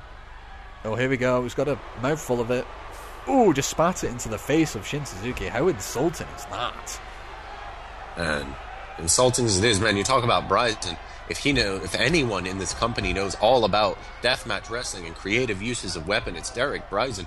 IBW superstar, deathmatch wrestler his entire career, spent some time in Japan where they pretty much invented clever ways to just do weapons spot after, just weapons after weapons after weapons. Bryson and Shin Suzuki really teeing off on each other here. As we were saying, Bryson been attacking Shin Suzuki week after week, and Shin Suzuki taking a lot of disrespect from that. I mean, the man's all about honor. You can see it in the kanji that's painted on his face. That is what it reads to, apparently. I've just been told in my ear. And talk about, God, man, I don't even think the physical damage was much for Shin. It was mostly just the mental, just getting attacked, never knowing where to turn. Just a one there after that top rope arm drag. As you were saying, it was more of the mental, just kind of like always having to look behind him and just that just kind of feeling that Derek Bryson's always got one up on him, and now I think he's got one up on Derek Bryson. I think hold on. Hi Shin, would you please not? Okay. Shin Suzuki just stripping iron out. Derek Bryson went for an outside dive. Shin Suzuki moved out of the way. I think he just bounced off our announce table. Jeez.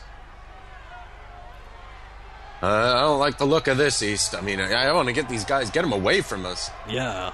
Bryson, this is a Tokyo street fight. Anything can happen.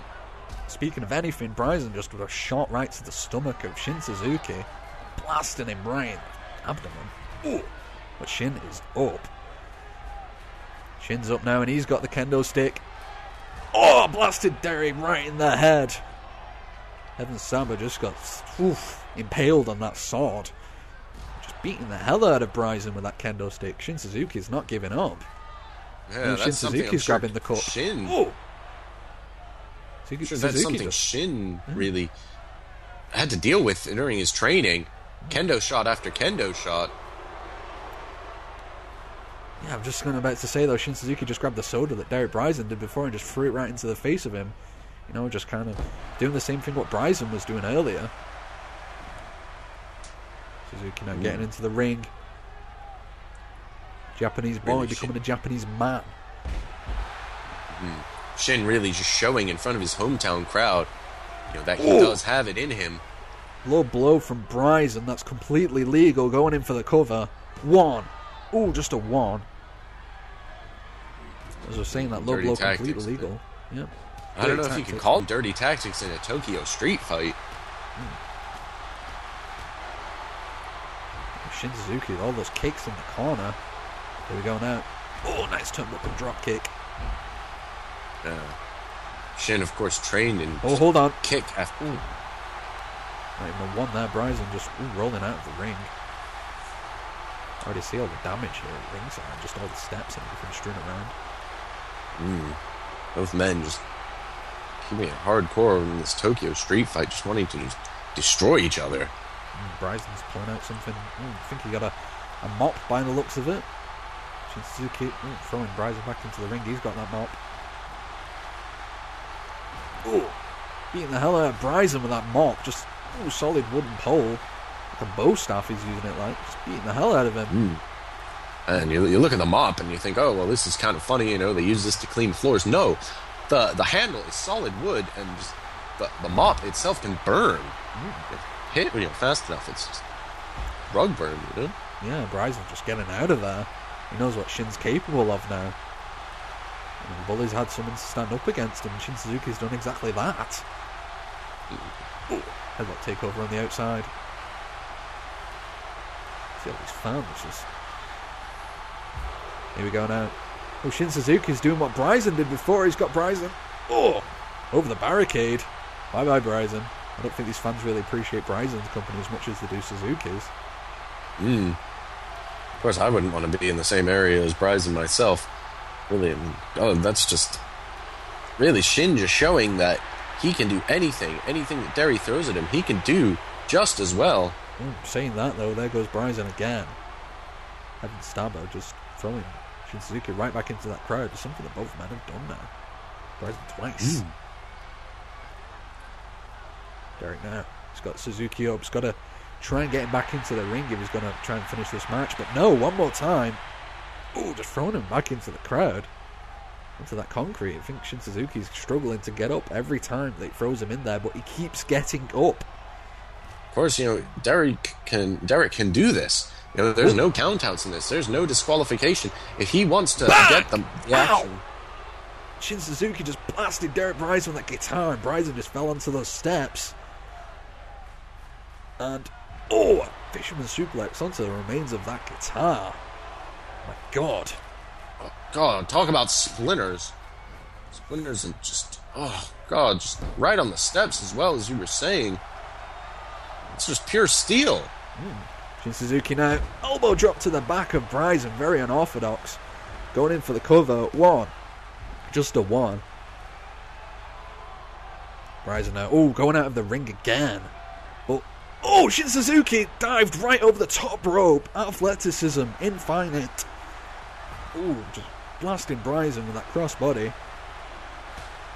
Now he's just laying in those kicks into Bryson.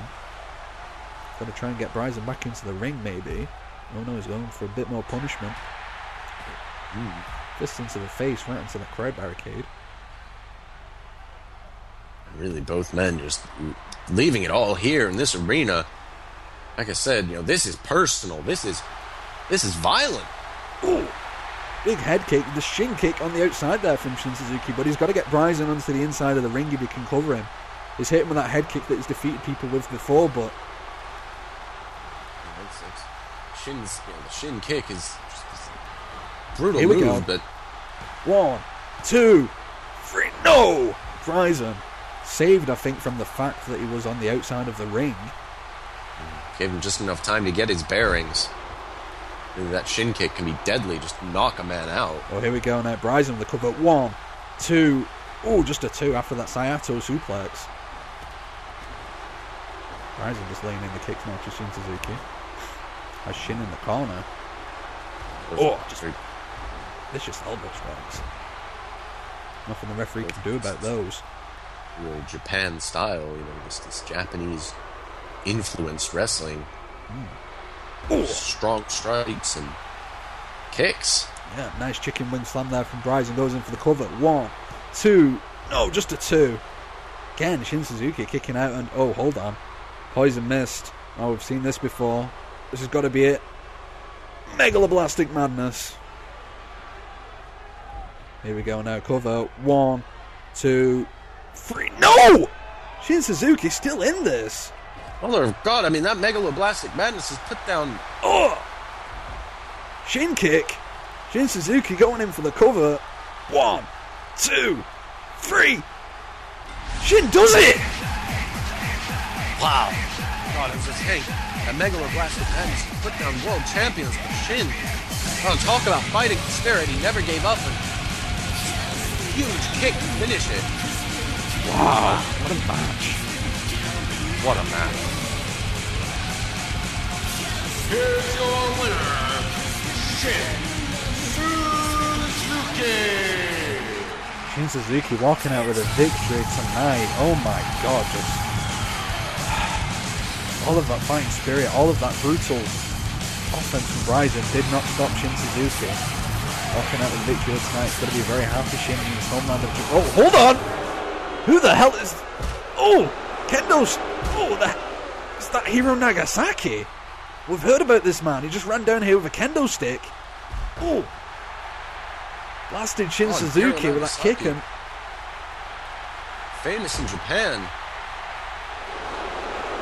God, just brutal beatdown. Hiro Nagasaki coming from out of nowhere. What? That wasn't really sportsmanlike. That's one way to make a name for yourself. Either way, Hiro Nagasaki coming down and attacking Shin Suzuki after a huge victory. After that crazy match, I mean, God, Shin Suzuki. I love this new Shin.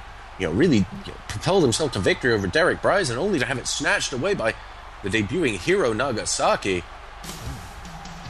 Bud Light presents Real Men of Genius.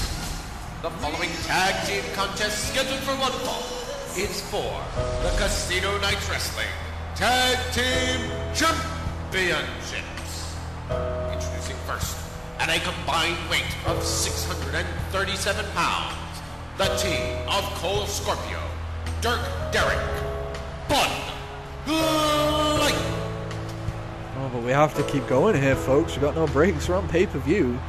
Big debut there from Hiro Nagasaki after that huge victory from Shin Suzuki. Man, got to move on. Tag Team Championships will be on the line here. How long we've been looking forward to this match.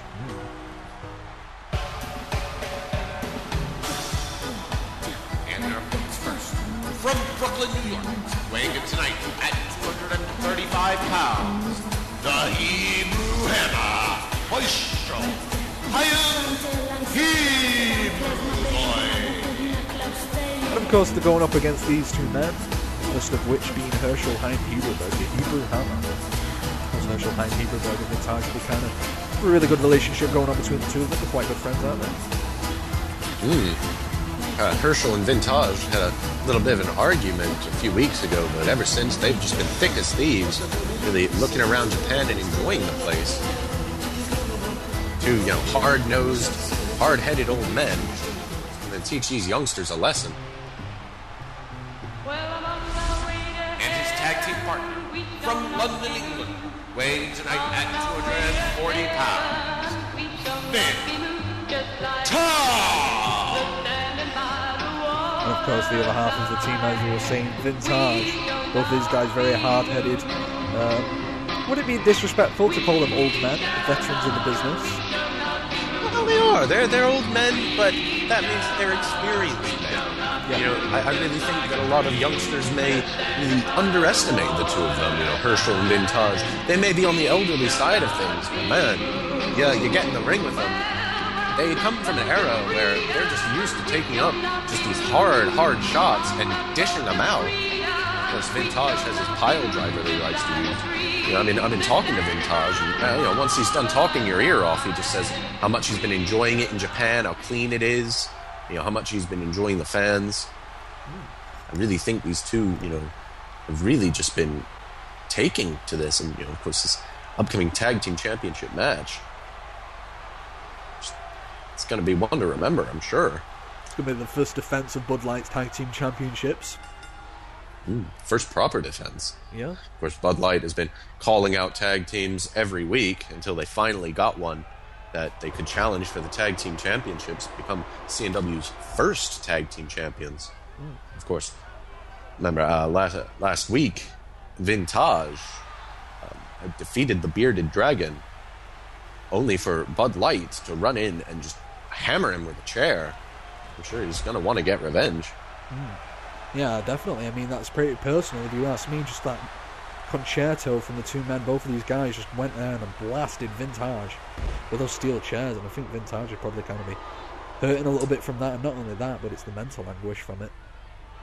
As you were saying, it's the disrespect.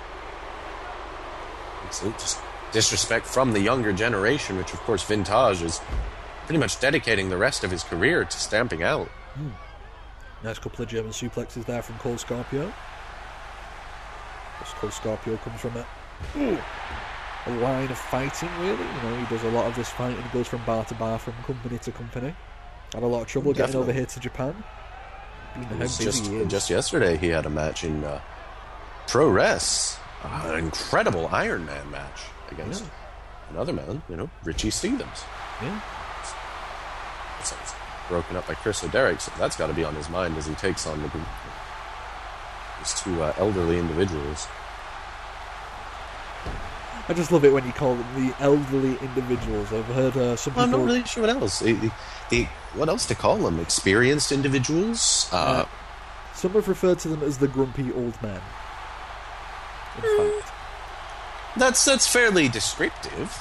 Don't know how flattering it is. Yeah, it's not flattering, but it's, like you say, it's descriptive. It really does sum them up. They've got a lot of grump, if you call it that, but at the same time, it's a lot of that anger. It's a lot of that determination, and of all of that, quote-unquote grumpiness, they are going to want to take it out on an upstart team like Bud Light. We just saw Vintage just hammering away at Cole Scorpio's head with those hard shots. Just Cole Scorpio just ran right to Dirk Derrick after he received a lot of those hard shots from Vintage. He knows what he's dealing with. Cole Scorpio's a very, very smart man, despite what you may think from looking at the guy. Very smart when he gets into that ring. He's a smart fighter. Absolutely. He's grown up fighting. He knows all about fighting. I mean, he fights all the time, wrestles all the time. He may be a bit brash, and he may be, I don't know, not everyone's favorite person. And there's no denying his talent. Yeah. He also knows when to pick and choose his battles, as we just saw. He knows when to let Dirk Derrick do a lot of the work. Dirk Derrick is just really... to steal your phrase, Dirk Derrick is not something to steal at, this sneeze at. Jeez, I'll get it eventually. It's not something to sneeze at. Dirk Derrick, of course. He may be a bit, what's the word, lackadaisical? Yeah. Maybe a bit, maybe his head's not always there. Maybe he's into some extracurricular activities that I cannot repeat on air. Yes. Nothing inappropriate, of course. Yeah, and you have no idea how badly Dirk Derrick would get busted if that happened in Japan, so I don't think he's going to have that on his mind, though, so... Either way, yes, he is a bit lackadaisical and a bit easygoing and a bit Bob Marley, but either way, Dirk Derrick, once he gets into that ring, it's no laughing matter.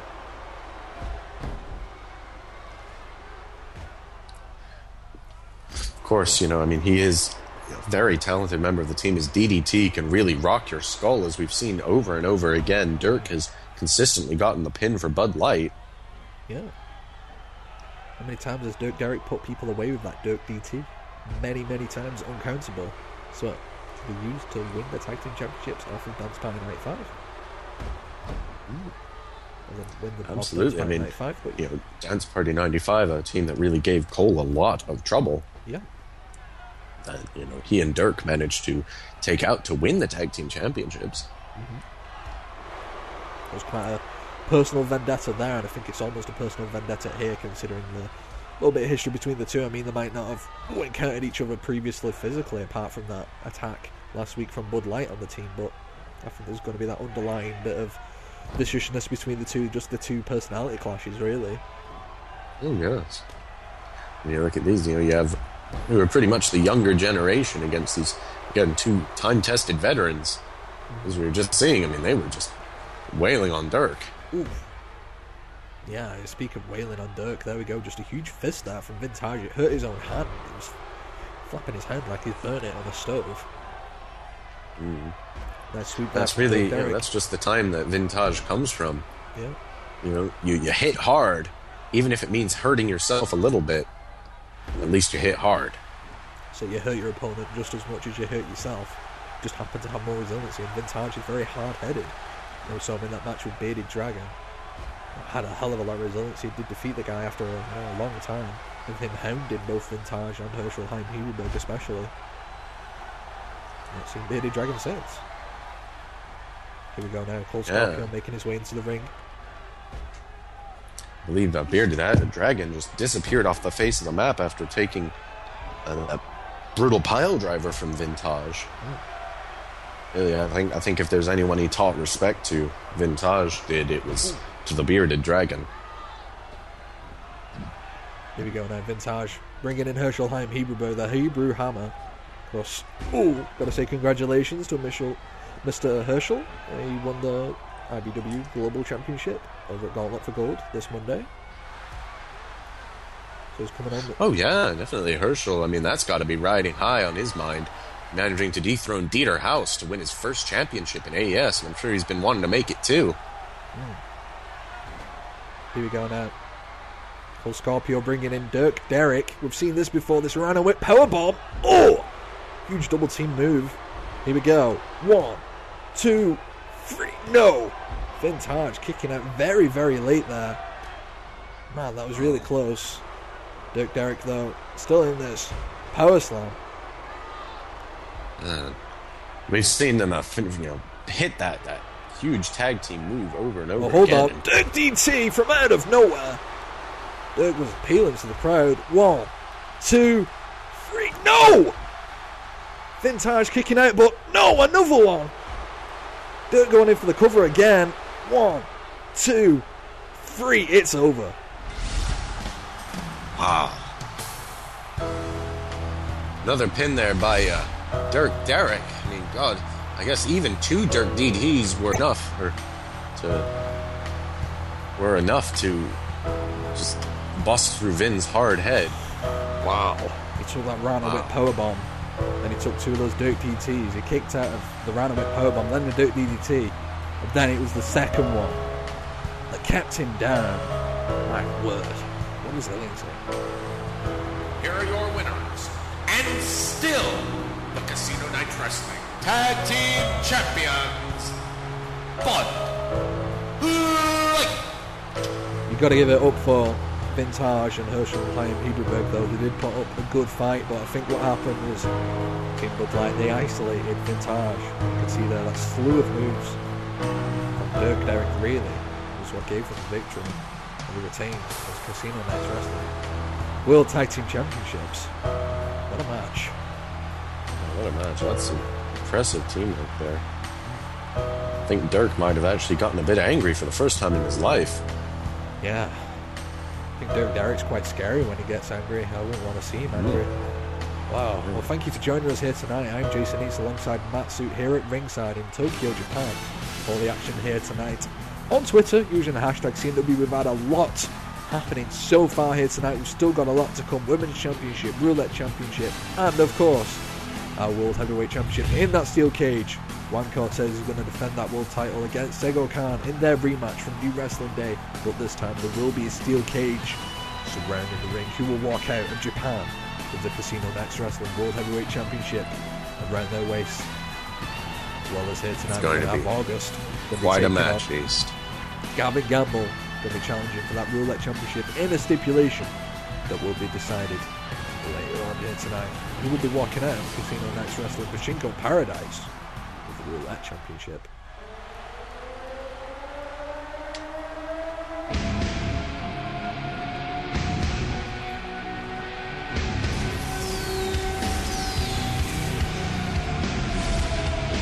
The following contest is a ladder match for the Casino Night Wrestling Women's Championship.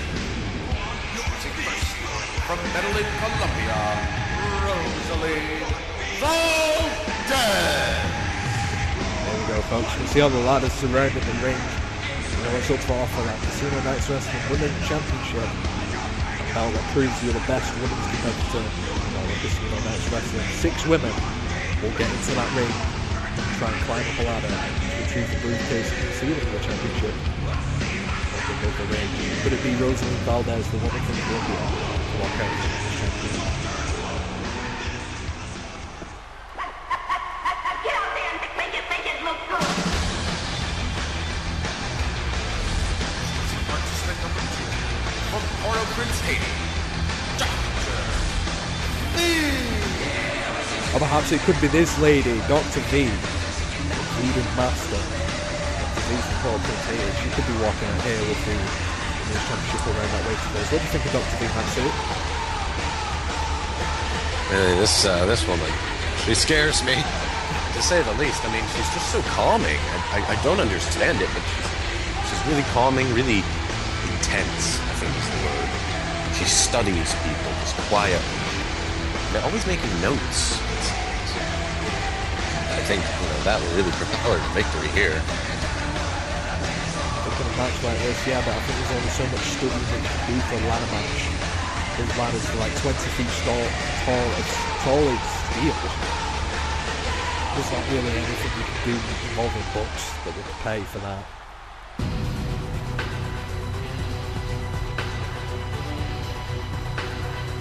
Introducing third, from the Healing Hands Hospital, Nurse Joy Everhard. And of course, this being the assistant of Dr. V, Nurse Joy Everhard. We've seen the relationship between the two ladies. Seem quite fond of each other, seem to get along well, and Nurse Joy seems to be doing the bidding of Dr. V and things. Vice versa. But in a ladder match like this, where it's every woman for herself, will that come into play? What you're saying, I mean, Nurse Joy's helped out Dr. V on occasion, but I don't know. I mean, say it's every woman for themselves, but I believe Alice and Rosaline and Lupe Chavez have all formed a pretty fast friendship. Yeah. Perhaps, I don't know if they'll be working together or not. You don't like that? Or do you just not like me?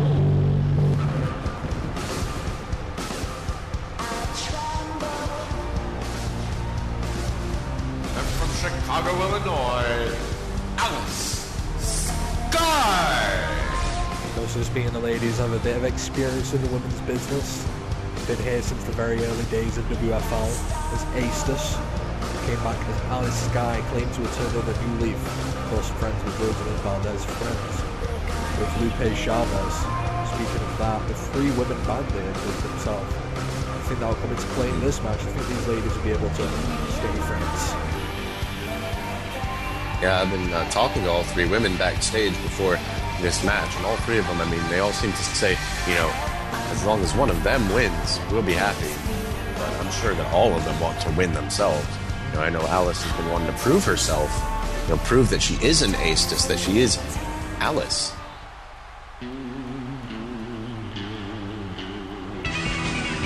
Participant number 5, from Mexico City, Mexico, Lupe Chavez. Coach Lupe Chavez, very, very popular with the Japanese crowd over here. Very appreciative of just like a theme song and the way that she dresses. Very reminiscent of the very old Rubesu style. Lupe Chavez, really just high energy, high octane. I think in a ladder match like this, she could be in her element. Yeah, I mean, really, Lupe, very popular here. Very popular everywhere we go. She always seems to, despite her, I don't know if she has eyes for the fans. She certainly has eyes for one fan in particular, always trying to impress him.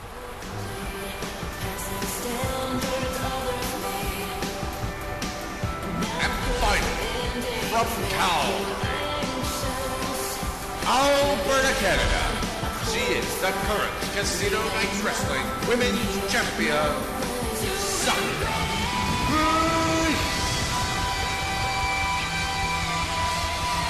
Also like to point out, Sakura Reese is quite possibly the odd woman out in this, for more than one reason. She's the women's champion. She's also the woman that's coming into this without much of an alliance to many of the other ladies. And you've got the 3 women back, and you've got Dr. V and Nurse Joy, who've got that alliance going on as well. Sakura Reese being the only woman who's really standing on her own. Sakura Reese, she said, the odd woman out. No friends here. Everyone, she's a target, really. Everyone wants her championship. Yeah, at least Rosaline and Alice, very good friends. Lupe seems to be a new friend and also has the fans on her side. Dr. V and Nurse Joy, assistants, associates. Whereas with Sakura Reese, she has no friends in this match. Yeah, she really does not. And let's get this started. You can see all the ladders surrounding the ring here. 6 women. It's going to be quite difficult to call this match, to say the least. I'm really not sure how we're going to manage this, but... Oh, hold on. Oh! Already Sakura Reese just going flying on the outside. We're going to have to try and keep a very close eye on everything going on. See at the bottom of the screen, we've got Lupe Chavez and Sakura Reese. In the ring, we've got Rosalind Valdez and Nurse Joy, and at the very top, we've got Alice Sky and Dr. V. So going on right now, we've just got a lot of competitors facing off, and oh, there we go, there's our first ladder involved. Alice Sky just threw it into the ring. Alice Sky talk about our current women's champion. I mean, she's Sakura Reese, the undefeated savior of wrestling, never been pinned, never submitted. That's some impressive stuff there, but I mean, in a ladder match, you don't have to be pinned or submitted to lose.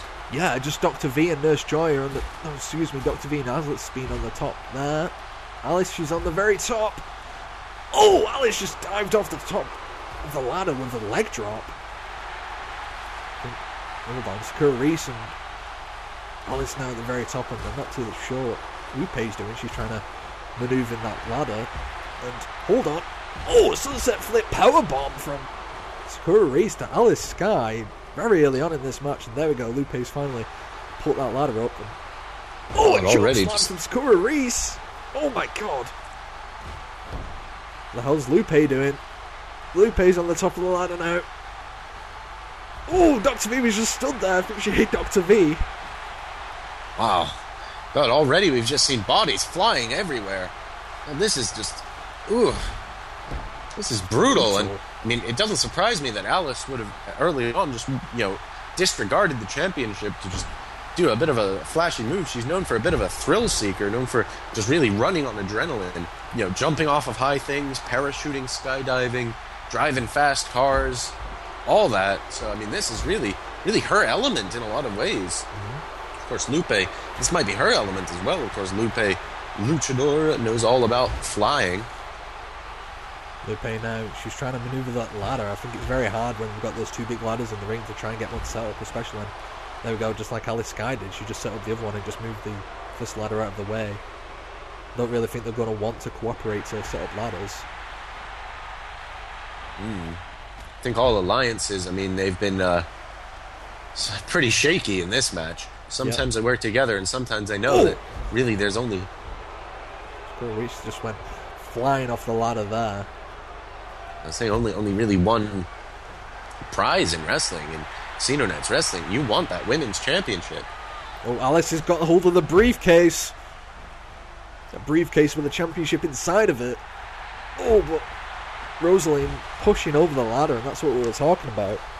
Just when it gets inside this, I mean, when it comes down to it, this is a sport, and it's all about the competition, despite everything, despite all the 3-woman band and everything else. 3-woman band, or whatever you want to call Dr. V and Nurse Joy, the doctor's office, perhaps. And then Sakura Reese all alone.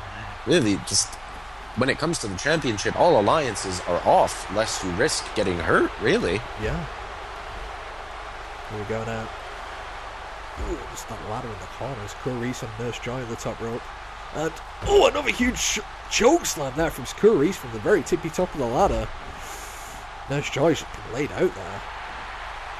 Here we go now. God, listen, Sakura Reese, very focused on class wrestling. Lupe's climbing up the ladder. No one's there. She's going to be able to... She's got hold of that briefcase. Oh, she slipped. Oh, Sakura Reese is just grabbing at her. And, Rosalind pushes over the ladder. Oh, man. This match so far has been very... what we're expecting, really. Just mayhem, really. I mean, talk about the women's division being in mayhem. This embodies it. Here we go. I don't know if Gamblini really, if this was the ideal solution. Oh! Just flying cutter off the top there from Rosaline to Lupe Chavez.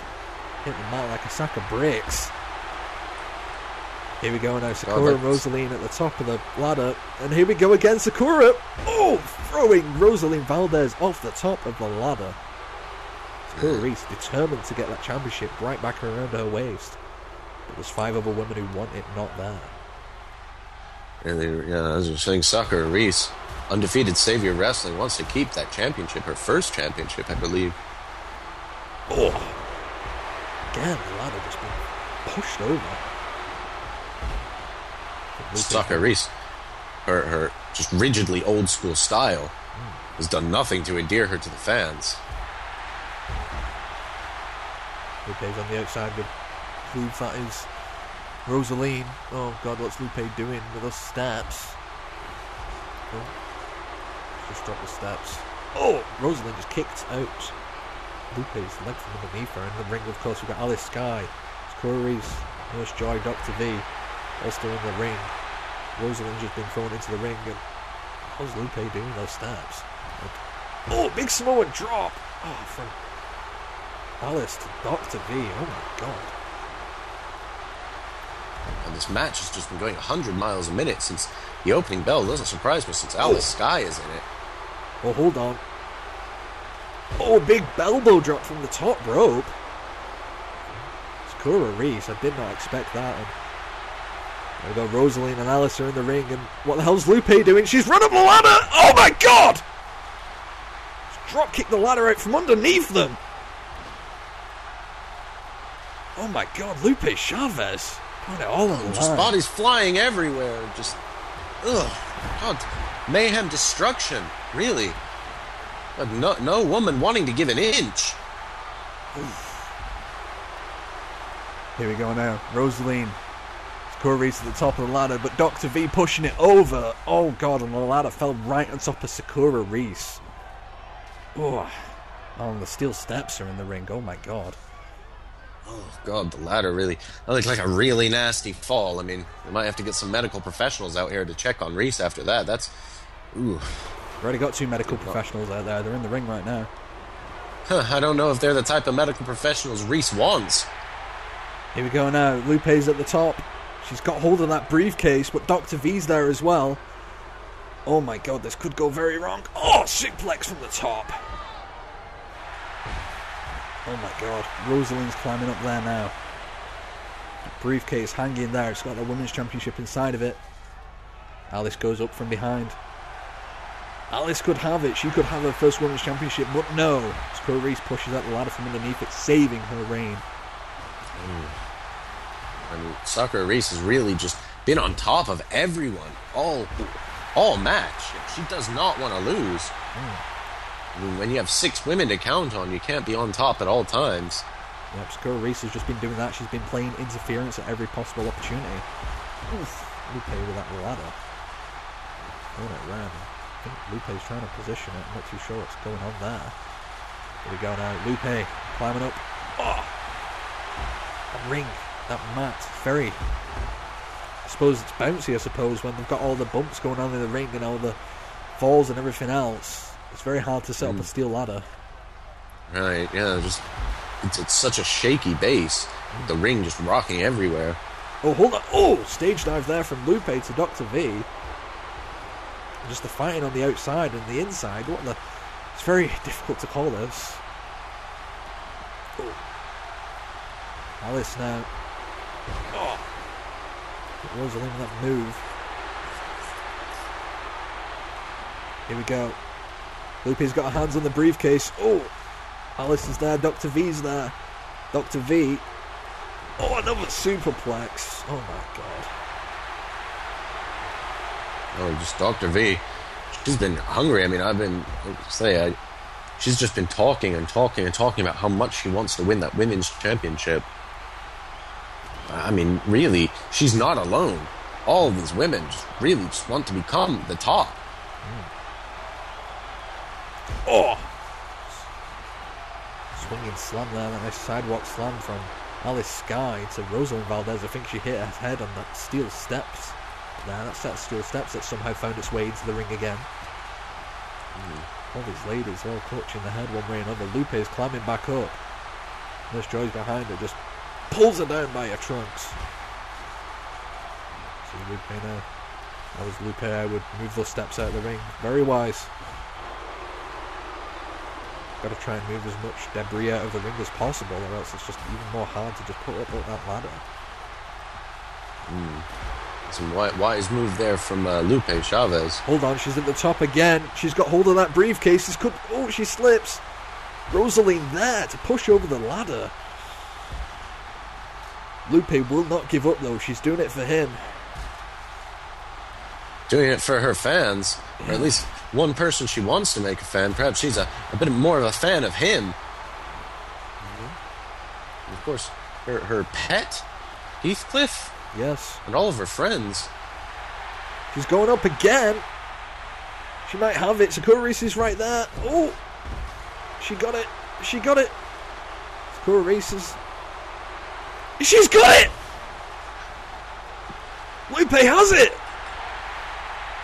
What a new women's champion! Wow. Look at this match. You saw the brutality going on here in the replay. I am blown away. Just these women just went hard all match. But Lupe Chavez just digging down, showing that heart that she always had.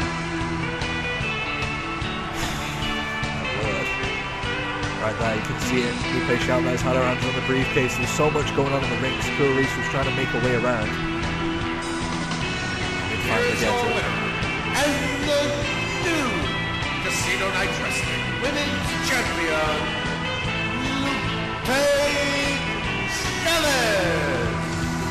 And there she is, folks, our new women's champion, Lupe Chavez, winning this ladder match.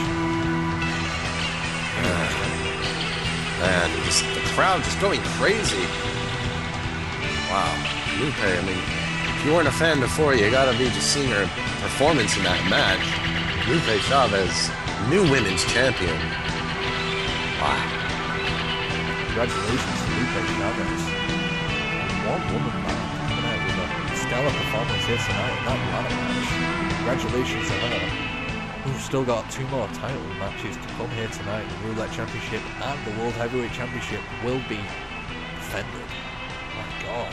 Just got a lot to live up to. We've had a huge pay-per-view. Yeah, just a huge night so far with just surprises and debuts and championship wins. Wow, it's been amazing. Coming up next, Auguste is going to challenge Gavin Gamble for that Roulette Championship. We have been told that the stipulation will be a special guest referee match. Oh, wow. Who the hell could that That's be? going to be a great contest. Auguste has been nothing but impressing ever since his return to the world of wrestling. There's a special guest referee, so have you any idea who this could be? Well, honestly, if I was Gamble, I know who I'd pick. Yeah, I've got a feeling who it might be, but not too sure either way. I guess we're about to find out. Yep. The following contest is a special guest referee match scheduled for one fall. And the Casino Night Wrestling Roulette Championship. Please welcome your special guest referee for this contest, Harvey. Yeah, I had a feeling about this. I had a feeling that it was going to be a special guest referee. Gavin Gamble, the Roulette Champion, would have picked the referee here, and I don't think he's going to pick another person. Have a guy that you pay to be your bodyguard. Who else could it be? Yeah. It's a smart strategy by Gavin Gamble.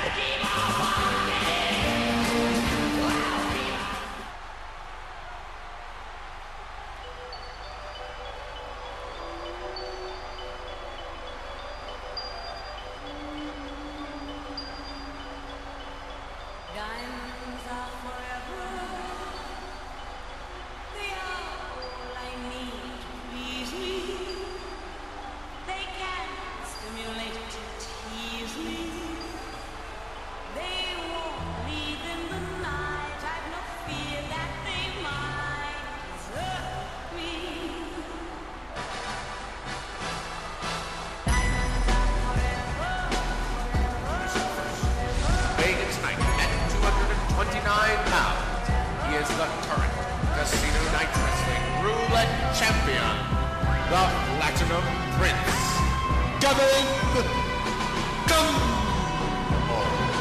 And here he is, folks. People have been waiting to see him. Gavin Gamble, the worldwide superstar, who's very well renowned before he came here to Casino Nights Wrestling. His American debut. Really, just one of my favorite men in the company.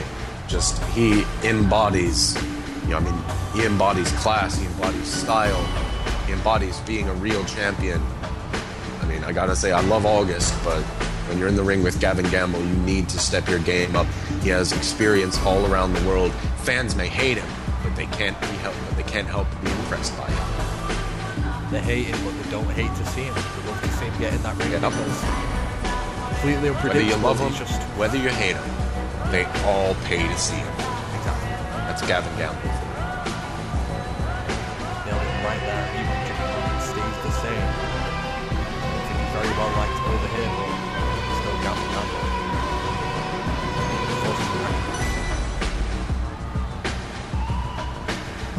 So let's take a look at this man. See his charisma just oozing out of every orifice.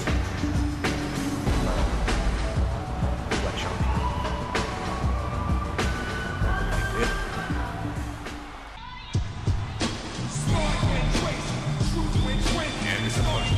From Austin, Texas, weighing tonight at 222 pounds.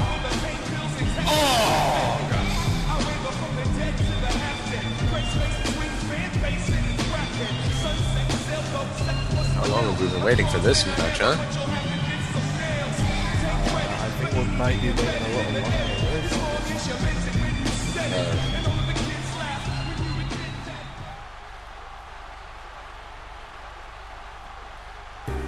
Oh, hold on.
And his opponent from Vancouver, British Columbia, Canada, weighing in tonight at 234 pounds, Joe Vader. Joe Vader in his second match of the evening, he won that Battle Royale at the start of the show. That was a really intense Battle Royale. He's going to be facing Gavin Gamble now in the special guest referee match. Joe Vader's already competed once. Do you think he's going to have it all in him tonight? Looks eager. Man, wow. I gotta say, I was really looking forward to Auguste versus Gamble. It's kind of a shame that Auguste seemed to have no-showed, attack backstage. But man, this is going to be one hell of a match. Hard hitting. I'm sure Vader wants to prove everything. Prove that he really believes that he's ready for this spot. He won the Battle Royal earlier in the night. Can he take it to Gamble? And he's going to have to step his game up. There we go now. Joe Vader replacing Auguste after he was found just injured, I suppose, backstage. I guess, I don't know, must have been found unconscious or something. Perhaps. And, as Blaney said, no idea who the culprit or culprits may have been. But at least we're getting this match. We have the MMA artist and hero, Joe Vader, taking on Gavin Gamble. Just a man who just embodies excess, cash, style. Really, just very popular individual. Well, popular in many ways, perhaps. Again, as I said, you love him, you hate him. He's well known, it doesn't mean he's well liked. Yeah. Love him, you hate him. you all pay to see him, so. Yes. Of course, you can see the big man there with a referee shirt. Harvey Lott's the paid bodyguard of Gavin Gamble. Of course, Harvey Lott's... Yeah, I'm not sure if that was... I'm not sure who had a choice for that special referee. If it was Gamble himself, or perhaps it was done by the roulette, random drawing. I'm not too sure. I reckon Gavin Gamble probably had a say in the matter either way, knowing that Gavin Gamble seems to always have his finger in every Yeah, pie, he keeps his cards close to his chest, and his luck always seems to turn up. It seems to always turn up Gamble. Yes, as I was about to say, Harvey Lotz did an interview with Mailroom Dennis of Pro Wrest fame. Of course, Harvey Lotz did claim that he is here not only just to have fun and kind of ride the wave, but he's also here to, do his job for Gavin Gamble, is protect him. So I think we're going to see that in this match. And hold on. Joe Vader, we've seen him do this before. This is how... he put away Kotodel. Or at least the prelude to the end. Those huge thighs just connect him in the face of Gavin Gamble. Gamble's in the corner again. Joe Vader, of course, focuses a lot on lower body strength. Just those punches in the corner. Just 10 of them. Gamble just taking all of that and more. Joe Vader is really just coming out just explosively. Really, I mean, he's here. He wants that championship. He wants to prove just everything. Nice really enziguri there. One. Just a one. Joe Vader with that running enziguri to the roulette champion who was on his knees, literally. Really, I mean, I've never seen anyone take it to Gamble like this. This is... Nice double leg there from Joe Vader. And a nice running knee. Here we go, going in for the cover. One. You can see referee Harvey Lotz there might have been taking a bit of time. Not too sure if he's going to be influenced in any way, shape or form by Gavin Gamble's presence here, but he seems to be calling it down the middle so far. Yeah, he seems to be a pretty fair referee, this Harvey guy. I mean, I saw that interview with Mailroom Dennis. He's a pretty nice guy, just maybe a big guy, but he's a calm guy. Yeah, Joe Vader going for the cover again. Not even a one. Here we go now, collar and elbow tie up. Joe Vader with a headlock. Could be walking out here with his first ever Roulette Championship. Former TV champion though, won that championship in his debut match, I should say, with Casino Nights Wrestling off of Kotodel. Of course, that was just an incredibly impressive debut. Just ran in and just used all of his pancration, all of his mixed martial arts to just dominate Kotodel. It's probably one of the most impressive debuts we've seen. There we go, camel clutch now from Gavin Gamble. Joe Vader uses all of that lower body strength you were talking about to get out of it. That lower body strength he uses a lot of kicks, a lot of deadlifting. Here we go. Nice bulldog there. I mean, you can't really discredit Gamble. He's been wrestling for 6-7 years all around the world. I'm sure he's wrestled in Japan before. This is just his televised wrestling debut. Of course, Gamble, again, probably one of the most impressive people, just has this presence about him, this aura, There's a reason why he's one of the highest paid men in CNW. Because he deserves it. So he thinks. Absolutely. He's been proving it so far. Of course, really, look at his win and loss record. Can you deny? I mean, look at just our first pay-per-view, Neon Nights, where he just took Joey Francis out in that amazing tables match. Joey Francis hasn't been seen in the company since. Yeah, he just pushed him through two of those tables with that big boot off the top turnbuckle. Yeah. Crashed through both of them, just hit the mat hard, and like I said, we've not seen him since. Here we go now. Gavin Gamble's got to be trying to stay on his feet and not let Joe Vader attack him. I mean, Joe Vader has been in a match earlier on here tonight, but apparently Joe Vader was eager to take this match. He was eager to take this spot. Joe Vader looking to prove himself here tonight. Absolutely.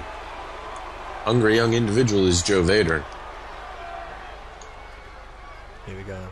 Gamble there appealing to the crowd. He was going to go to the top rope, decided not to. A running big boot there. Ran up the knee and off it. Here we go, running for cover. One. Just a one. Yeah, if you ask me, that's some impressive stuff there, since Gamble obviously, he climbed the top turnbuckle, saw that Joe Vader was getting up, decided not to take the risk. Yeah. Decided not to take Oh, the hold risk on. instead. Oh, crushed him right into the mat. Going in for the cover. 1, 2, 3. That's it. Thanks for coming, Joe Vader. Oh.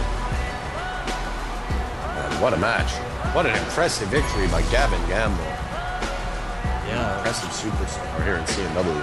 Impressive victory there from Gavin Gamble, but you got to take into account Joe Vader already competed here tonight. It's probably what might have cost him the match and a bit of few points.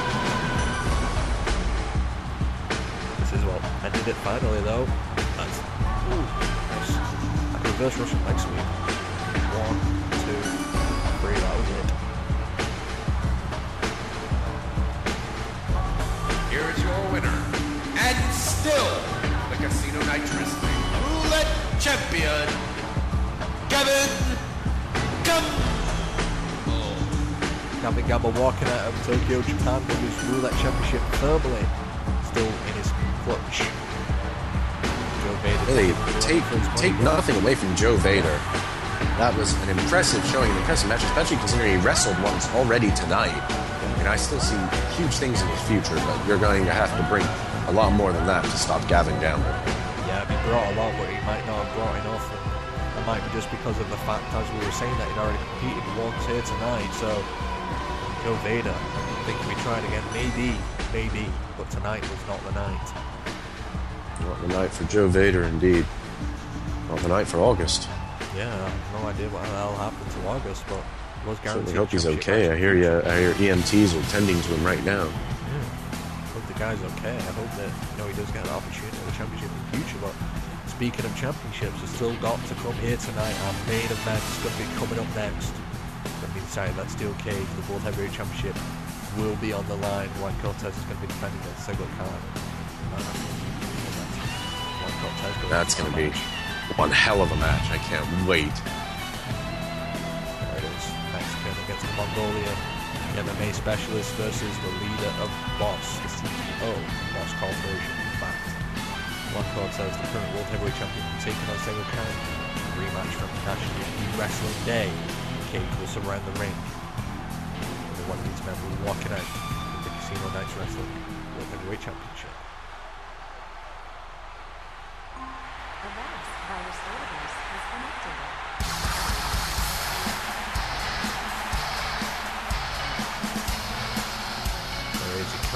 World Heavyweight Champion Juan Cortes making his way to the ring. Juan Cortes coming from a very long line and very long lineage of wrestlers, family of wrestlers.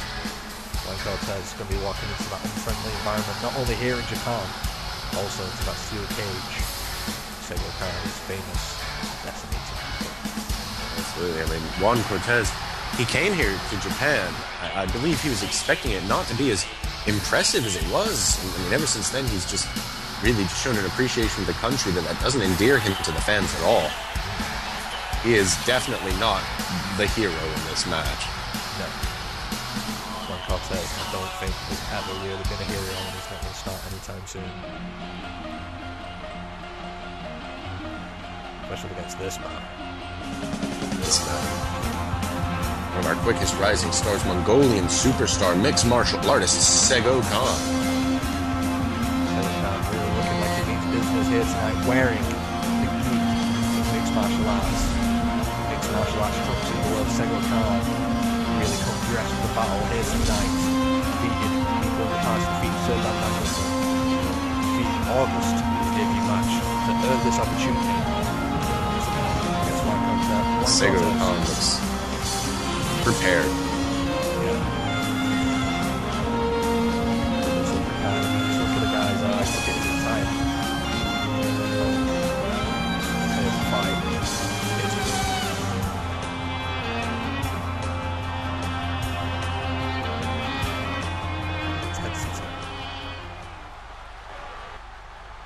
Let's go to the ring for the official inductions. The following contest is a steel cage match for the Casino Nights Wrestling World Heavyweight Championship.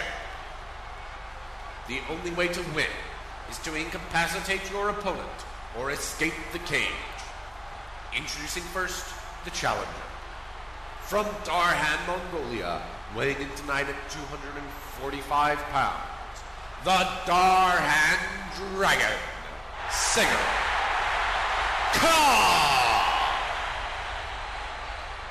And his opponent, from Chicago, Illinois, weighing in tonight at 235 pounds, he is the current Casino Nights Wrestling World Heavyweight Champion, the exclusive Juan Cortes.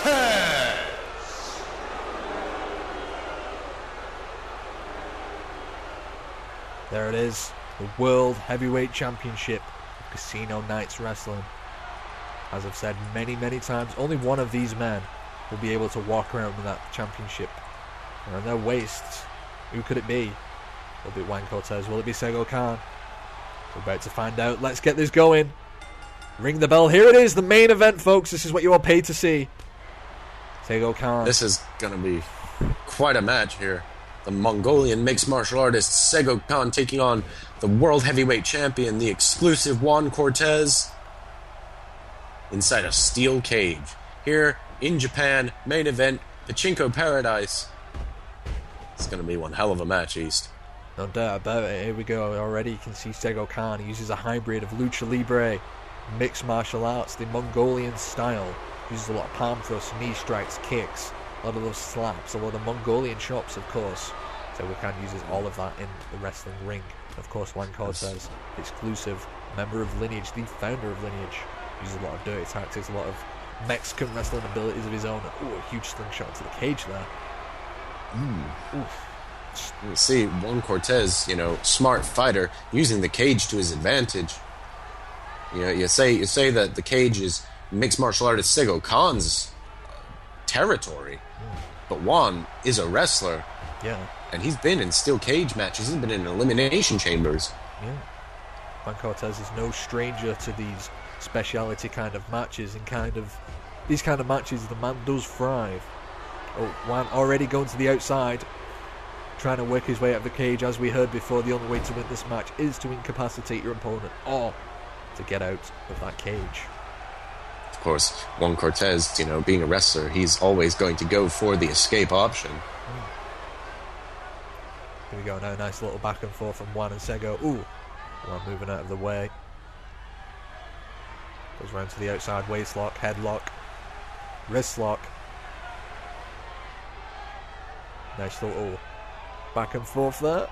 Oh, Juan jumps over. With Sego Khan, recently he's been... I've heard that he's been training with his father in their dungeon. I think he's probably one of the most, if not the most, popular men in Mongolia for this. He says he promises to bring the might of the Mongol army down on Juan Cortes. Like I say, he's been training with his father, and also training students. He wants to bring this for the glory of Mongolia. While he's been assured that he won't let Mongolia down should he lose. Obviously he has an entire country on his side. So yeah, that's a big deal.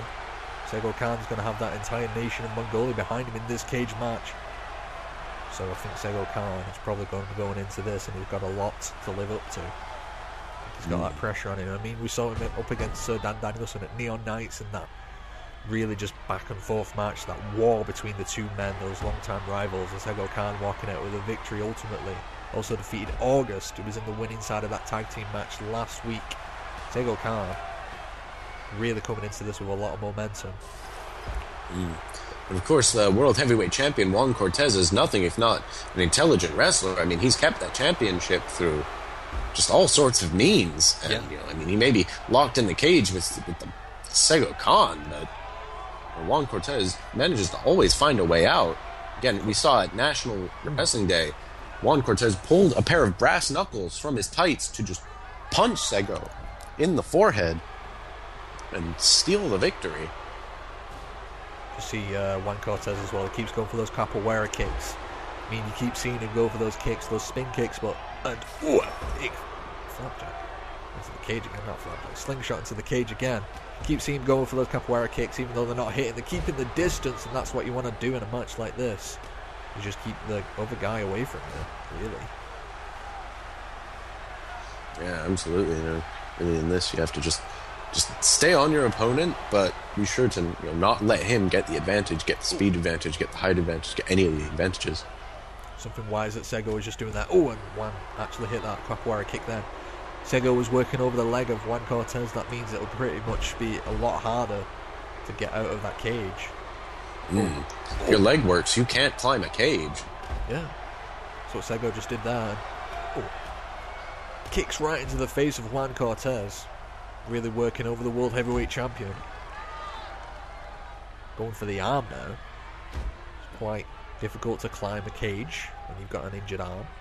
Sego, again, just moved out of the way of that top rope moonsault from Juan Cortes, but Juan, completely legal, raking the eyes of the Mongolian warrior. Of course, just Sego prides himself on his measured strikes, knows how to take a limb, target a limb. Just knows how to just really just strike you until you can't use that limb, and I think that's what he's trying to do with Juan Cortes.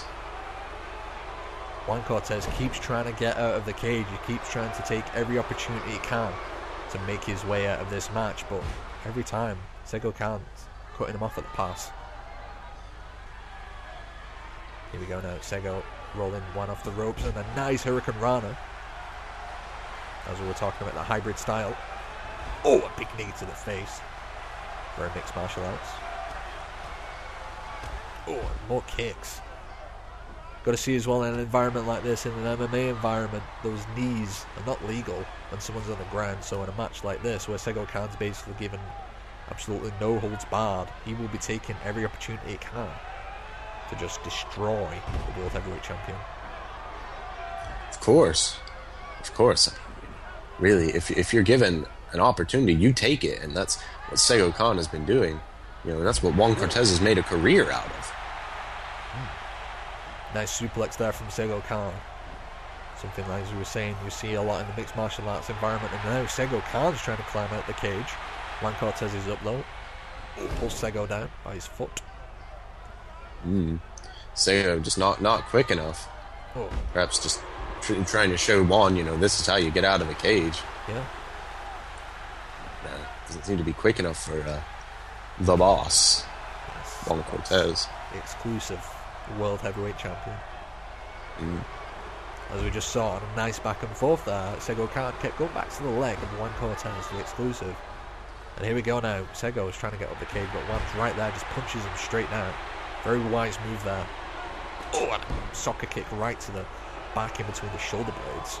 Oh, that's some brutal stuff right there. I mean, you talk about your kicks and your strikes. I mean, Juan Cortes, he knows all about strikes. He may be a bit of a hybrid lucha libre style, but he's been honing his own stuff. It wouldn't surprise me if he's gone a few rounds with a speed bag. Oh, hold on. To say the least. Juan was going up there. Sego just ran right across the ring and pulled Juan down from that steel cage. Sego now rolling Juan off the ropes again. Ooh, a nice Hurricane Rana. Here we go, Sego. He's got that knee. Oh, right to the face of Juan Cortes. Just a vicious knee. Knock a man silly, really. Oof. A nice rolling kick. I mean, Sego Khan's really just laying these strikes into Juan Cortes now. Off the ropes again. Oh, these guys' head just collided. Oh. Really, these men have really just ever since wrestling day have really been. We saw them in that contract signing a few weeks ago. Both men just waiting to get their hands on each other. Obviously, Sego Khan wants to bring some glory to Mongolia. Juan Cortes just wants to win. As I said, I saw him out on the streets in Japan, just looking at the place. I can tell he's scheming something. There's always something in Juan Cortes's mind. The gears are always turning. Yeah, he's a very intelligent man, is Juan Cortes. That is how he's kept that World Heavyweight Championship so far. As we were saying at National League Wrestling Day, like you said, using those brass knuckles, using everything to his advantage. That is how Juan Cortes has kept that championship. And Sego, right at the top. Oh, just yanked down from the very tippy top from Juan Cortes. Ooh. Here we go now. Sego. Oh, just blasting Juan right in the face again with another kick. Like I say, those deadly strikes trained in his dojo with his father Guyuk Khan. Very famous mixed martial artist. Kick to the... Ooh, just both these guys go Grapple Sports Battle interim champion. Sego Khan has really just been, ever since his return to the world, really. Oh. Since his debut in the Here we Armbar go. Era Society, he's been doing nothing but impressing. Nice couple of kicks there from Sego. Sego blasted Juan there and a huge knee, and oh my god, Juan's busted open. God. Is this the first blood we've ever seen in this? It's definitely the first blood we've seen tonight, not even that Tokyo Street fight. Blood now just leaking from the head of Juan Cortes, and Sego going right back to that wound. All legal in this cage match. Yeah, I mean, just Sego's really just getting vicious. He wants, God, I've known he wanted to get his hands on Juan Cortes. Perhaps not to this extent. Wow. Here we go, Juan. Shotgun dropkick in the corner. Here we go. Juan Cortes has got to try and keep himself in this match. He's just leaking plasma from his forehead. Just backing away from Sego Khan there. I think he might have just been... I'm not sure if it's taunting him there or whether he was just trying to... I think it's just a bit of a misdirection there. Yeah. Just trying to get Sego to perhaps drop his guard. Juan's working over the body of Sego Khan. It won't do him much good. He won't be able to get a submission here. And a nice rolling thunder there from Juan Cortes. Who's calling for Sego to get up. Sego turn around. Get to the gut. Not sure what Juan was going for there. Nice slew of strikes there from Sego. Back and forth. Takeover there from Juan. Juan's up. We've seen this. Bang! Brass knuckles, completely legal. Sego now bleeding like a stuffed pig. Shades of e-wrestling day. Oh my god. Both men just busted open, just dripping red all over the canvas. Snapmare driver there from Juan Cortes. Both these guys right on the open wound there. bleeding like crazy. Here we go now, Juan. It's got Sego on the top rope. He's going to go for her. Oh my god, you can just see Sego's face. Painted red. Superplex. Juan Cortes is struggling and the door's open. Juan Cortes is crawling. If he gets to that door, he could get there. Sego seems to be trying to grasp at him.